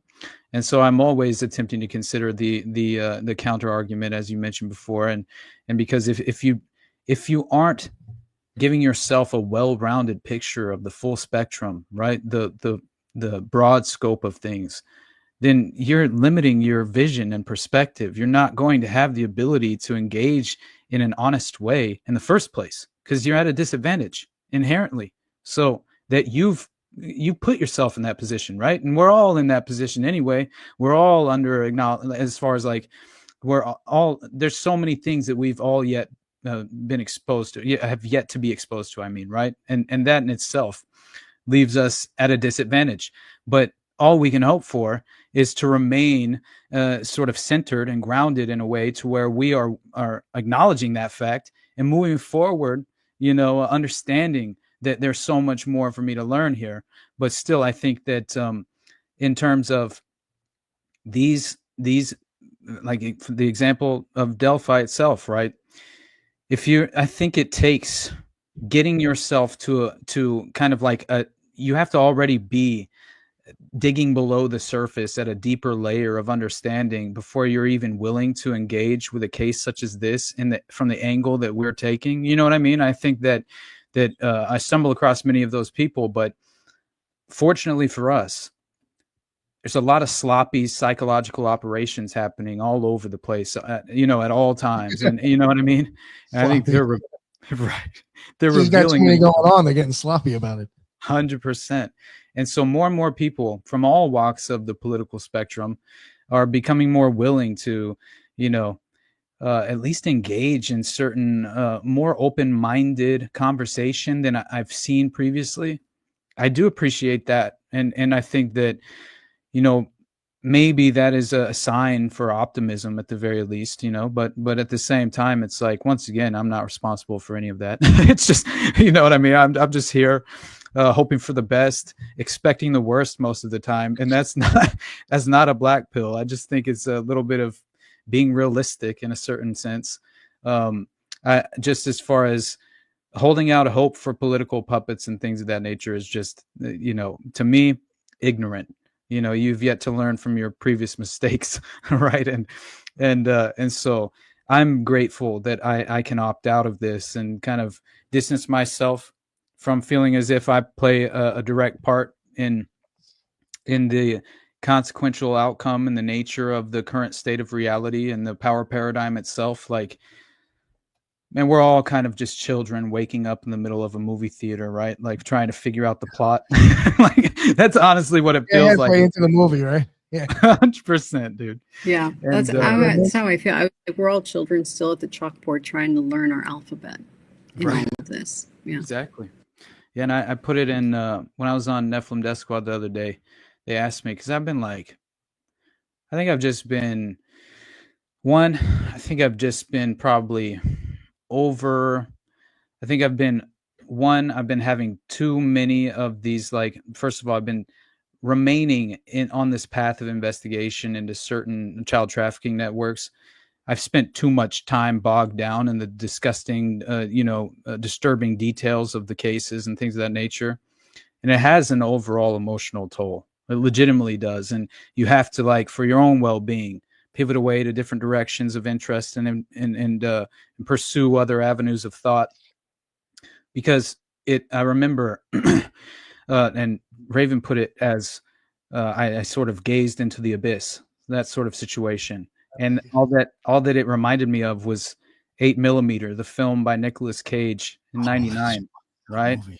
So crazy, and it kind of introduces the concept of a snuff film. I'm gonna watch that today. Remember that shit as a broader kid? general It public. freaked me out when I was a kid. It's disturbing, brother. Yeah, but gosh, I mean, like the issue is that snuff films have been essentially labeled as and mischaracterized as an urban myth for how long? I mean, it's just laughable at this point, right? And that kind of fits perfectly with the manufactured, sort of satanic panic hysteria attempt to mislabel and misdiagnose and misdirect the truly occurring and legitimately, at least I think there's plenty of evidence that proves that real satanic ritual abuse has occurred, and they say the satanic panic was sort of just this way to, clearly sort of, I think the point was to obviously create this really this manufactured misconception. I think that was the ultimate agenda there, and it sort of falls in line with the concept of serial killers at this point as well, I think personally, but it's this manufactured misconception that was the conveniently constructed satanic panic excuse and just an oversimplification of mass hysteria. And in reality, 8mm, the reason that I brought it up, because it reminded me that, one, this is what I do love about sort of, having a fictional narrative be extremely valuable in terms of introducing the public to the notion that snuff films exist, and 8mm film strips are how effectively these pedophile networks can circumvent being discovered through shipping child pornography through the mail. And so if you keep them as undeveloped 8mm film strips, then they will not be able to discover what's on the film, and therefore you can sort of circumvent the legal process and distribute child pornography. And so I didn't realize that until recently, but in watching that movie, there's a scene, right, where Joaquin Phoenix is a character in the movie, and he basically works at a porn shop, and he's behind the counter, like he essentially is selling things behind the counter, below, under the table, behind the counter. He'll sell things on behalf of the criminal enterprise that's participating in, let's say, child pornography or ritualistic abuse snuff films, things of that nature. And I'll remember when he took him to this sort of this underground pedophile establishment where there's all these rooms where they're screening these snuff films and these child pornography films.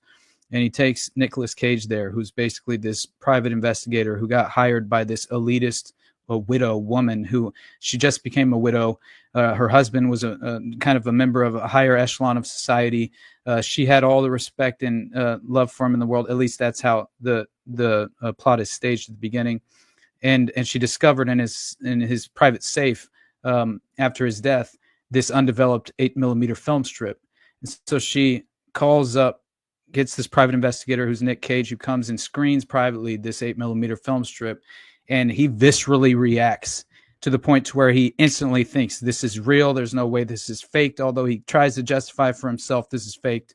But he reacts like anyone would if they saw a real person go through that. You know what I mean? Which to me, obviously, it makes it far more in terms of, I think it and obviously it was a snuff film in the context of the plot, but the point being that the character Joaquin Phoenix told Nicolas Cage's character before he enters the room to screen one of those snuff films, and he tells him, "You dance with the devil doesn't change. The devil changes you." And that like resonated with me. Honestly, it did. And I think it's just because I've overexposed myself to a lot of the disturbing details in terms of how many of these child sex trafficking operations have functioned. It resonated with me to my soul. You know, that's why I'm pissed that the Epstein list didn't get it. And I'm sorry to deter from that, but I'm pissed that that's why the list hasn't been brought out, because all we heard for the last few years is, once I make this presidency, I'm going to release the records. Then they said they had the shit on the fucking table and the desk and all this, and boom, now it's fake. Now it's fake. And I'm just like, come on, man, these are children, yo. Like, these are fucking children. You know what I mean? Most vulnerable among us. Yeah. You know what I'm saying? And if you have children, you know that's going to hit deep in your heart. And I mean, I'm not saying that anybody that doesn't have children won't, but Jesus Christ, like, what the fuck, man? Like, some people don't put their, I just don't get it, bro. And it really irritates me and pisses me off that people treat children like this. You know what I mean? Kids don't have a protective, how can I say they have no protectors. They have no protectors except us, and the ones that are supposed to be protecting them, they're just throwing everything under the bridge like it's not shit. You know what I'm saying? I'm telling you, I could never witness something like that and keep my mouth closed. I just couldn't. I couldn't. You know what I'm saying? And it's crazy that we got to this level of shame that we're putting on our human side of things. You know, there is no reason why that a child should have to worry about whether they're going to live and die when they go outside, that they're going to get kidnapped. You know what I'm saying? There's no reason that a child should have to worry about that. No person, period, should have to worry about that, but children let alone. You know what I'm saying? The most vulnerable, like you said. It's sickening, man. Man, you know, when I covered the Franklin scandal, oh man, I'm telling you, it was Franklin led me to the Finders, and I wound up at Marc Dutroux. And it's just like, my God, it never ends, man. You know, but I'm under the impression now, and at some point in the future, we might have to do another one on this, because I'm so well aware of the overlapping connections between Franklin, the Finders, the Atlanta child murders, the Dean Corll murders in Houston, John Wayne Gacy. Dude, John Wayne Gacy was legitimately. That makes sense. Oh yeah. It's crazy. And we have, you know, it's the politically protected sort of pedophile underground. That's what it truly is. And the Franklin scandal, the way I described it was, it truly kind of exposed the cognitive dissonance, forcing us to grapple with the psychological consequences of a corrupt system designed to protect prolific predators in the elite strata of society, who strategically forged political connections and media influence. A dark and twisted odyssey revealing a nationwide pedophile network pandering children to America's power elite. And Nick Bryant himself, who wrote the Franklin scandal, he says, this stuck with me forever. And when we had him on the show, I brought this up. And it legitimately, when I read this, it's what truly took, for me, the Franklin scandal helped really remove that veil of naivete in terms of how these state-sponsored child trafficking operations have truly, you know, been facilitated and covered up. And what he said in terms of our society in the book, he writes, I wasn't so much anguished by the threats and intimidation I endured, delving into the arcane mysteries of this universe, but rather by the realization of its very existence, a universe that encompasses the refined industrial destruction of children and its cover-up by the very state and federal authorities who have pledged to protect children from the depravity of evil men. The children and our society as a whole have been betrayed. And that just, like, you know, my heart and soul could not be represented you know, in any better way, honestly. And this is the environment we exist in. And it's up to people like us who are at the very least willing willing to dive into these dark avenues of investigation. You know what I mean? And yeah, it's only then that you can kind of provide yourself, right, with some sort of a fundamental framework for how this is truly being facilitated underneath our noses and then before our very own eyes, you know? And yeah, Dutroux, my God. Dutroux is the worst thing I've ever read in my life. I've never been more affected than when I read through the X1 dossier, right? The Belgium X-Files. We're talking the most sadistic and sinister forms of sexual abuse on children you could ever imagine. I couldn't even imagine it until I read through it. That's how disturbing it is. And I never in my life did I read something and legitimately, dude, I couldn't read the next sentence, you know? Like I knew what I was about to read, and I had like viscerally turned my face away from the computer, said, fuck that. You know what I'm saying? Like it like affected me that deeply. It's just, I don't know how. You're not even human, you know, if you can do something like that to another person, let alone a child, you know. But anyway, damn. Sorry, guys. I'm like, I haven't eaten all day. It's like 1 o'clock for me, good, so that doesn't help my personal Well, state. this was wonderful, man. This was wonderful. This was great. Yeah. Thank you very much, Wilson.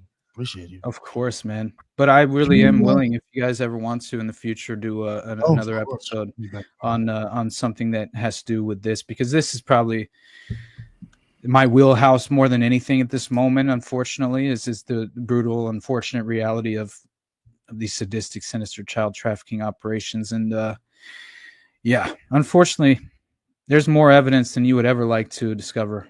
You know. Yep. And not to belabor it, but I think another tangent that maybe we can even do another episode on. It's not just pedophilia. It transcends that, in that some of these groups or these secret societies are trying to manifest or trying to bring God into a vessel and control it. And so sometimes we have to somewhat see it from a different perspective. It's still wrong, it's still evil, it's still all that, but you also have to see it that it's also for the benefit of themselves, not just in that regard. And I think it gets chalked up into, oh, it's Satanism or it's ritual Satan and abuse and blah, blah, blah. And so they just lump it into this category and it just goes on a shelf and we never look at it again. But it's just that. And it's not just that. It's so many other facets of so many other things. Anyway, actually, not to be chalking it off as Satanism, I think actually kind of plays down like what really could be. Absolutely. 100. Yeah, it plays it down. I just think satanic ritual abuse, I use the term because I think it refers more to, like, SRA to me refers to like this layering in sort of, there's a mind control aspect to it. There's obviously trauma-based mind control through the monarch techniques, you know, administering these altars. Hypnotism so much is definitely involved. Pharmaceuticals very much involved. But, you know, it's like they have to distort your brain chemistry. They have to disrupt your neural pathways. Like they create, I couldn't imagine when I was reading the X dossier, hundreds of different altars she had, and each of them were they were different ages. They spoke differently. One of them was the whore that they had created in her, where she acted as if she deserved everything that happened. You know, it's just like, yeah, man, talk about submissive, being conditioned, you know, it's disturbing as hell. But yeah, that's the only reason that I kind of use the term in a more like umbrella fashion. You know what I mean? But I do agree with you entirely. Yeah. I think it's easier for people to try to get out what you're saying just by using that as a broad term. No, I get that. But Austin, again, thank you for coming on. Please let everybody know where they can find all your amazing work again. Of course, man. Thank you. Thank you so much, guys.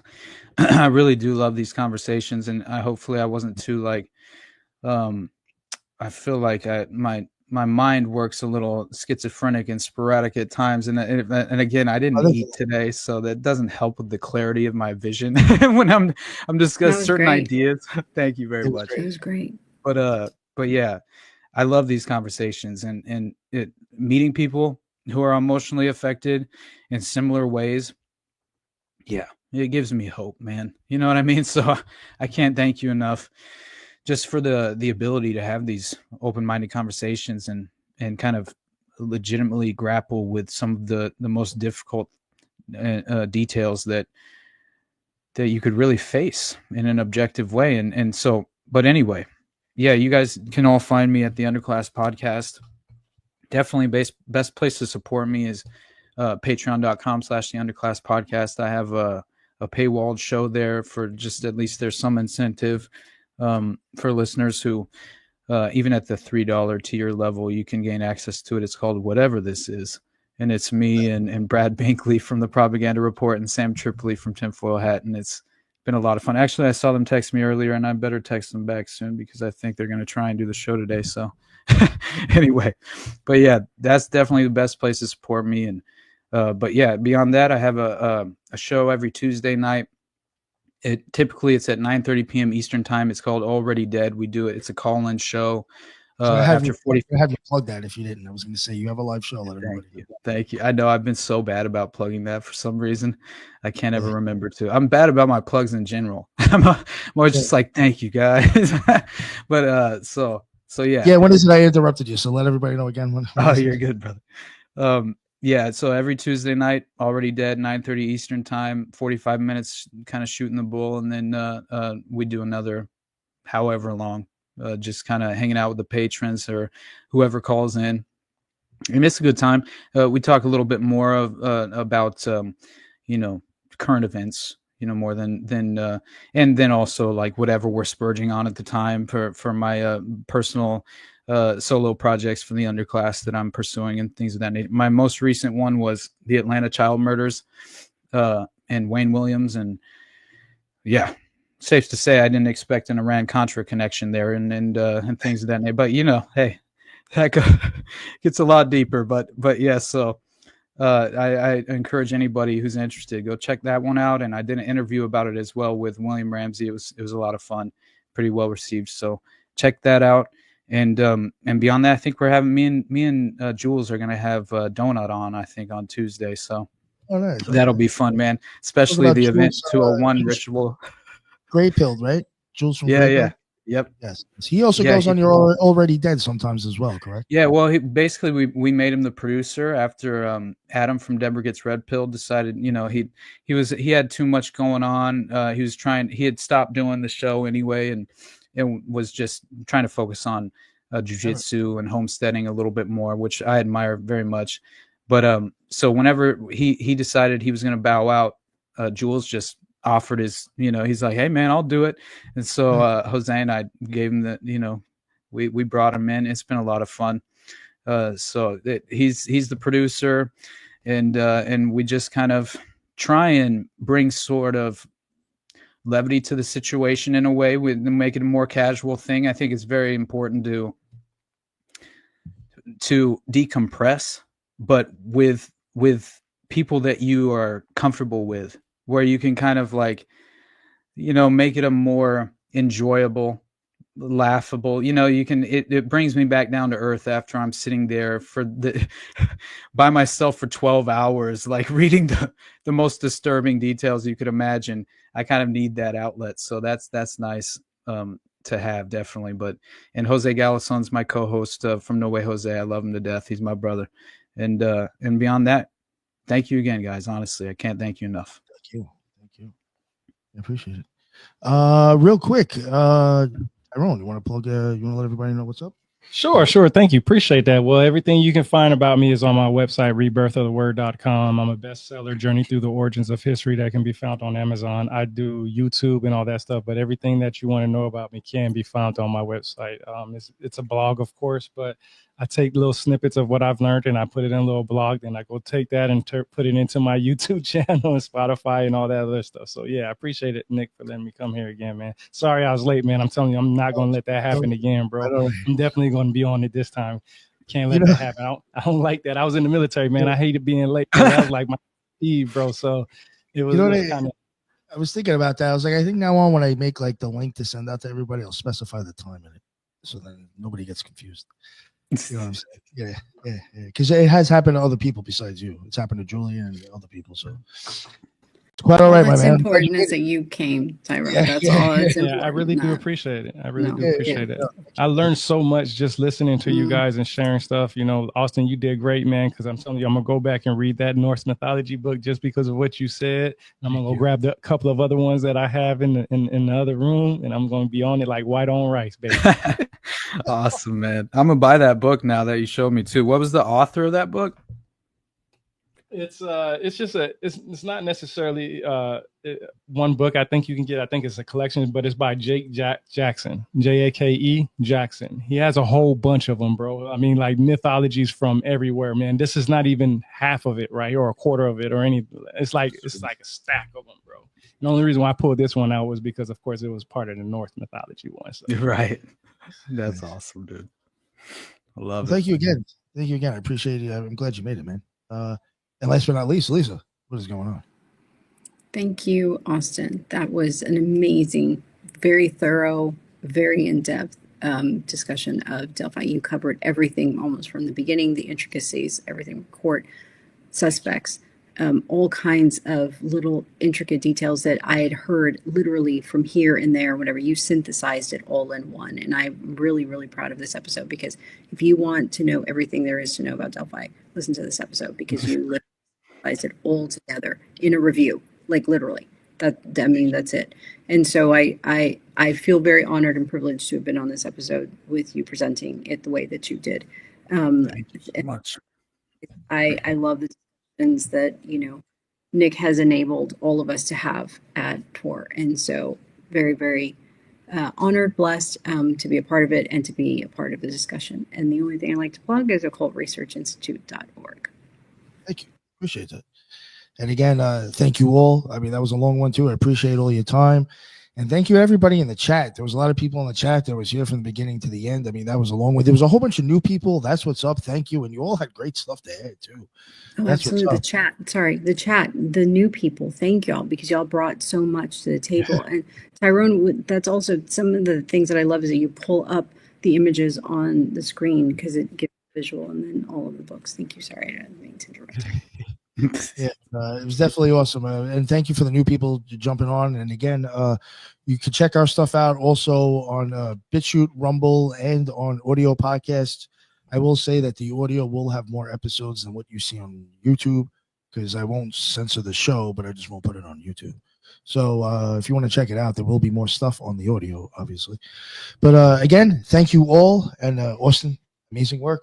And until the next one, everybody be well. Later.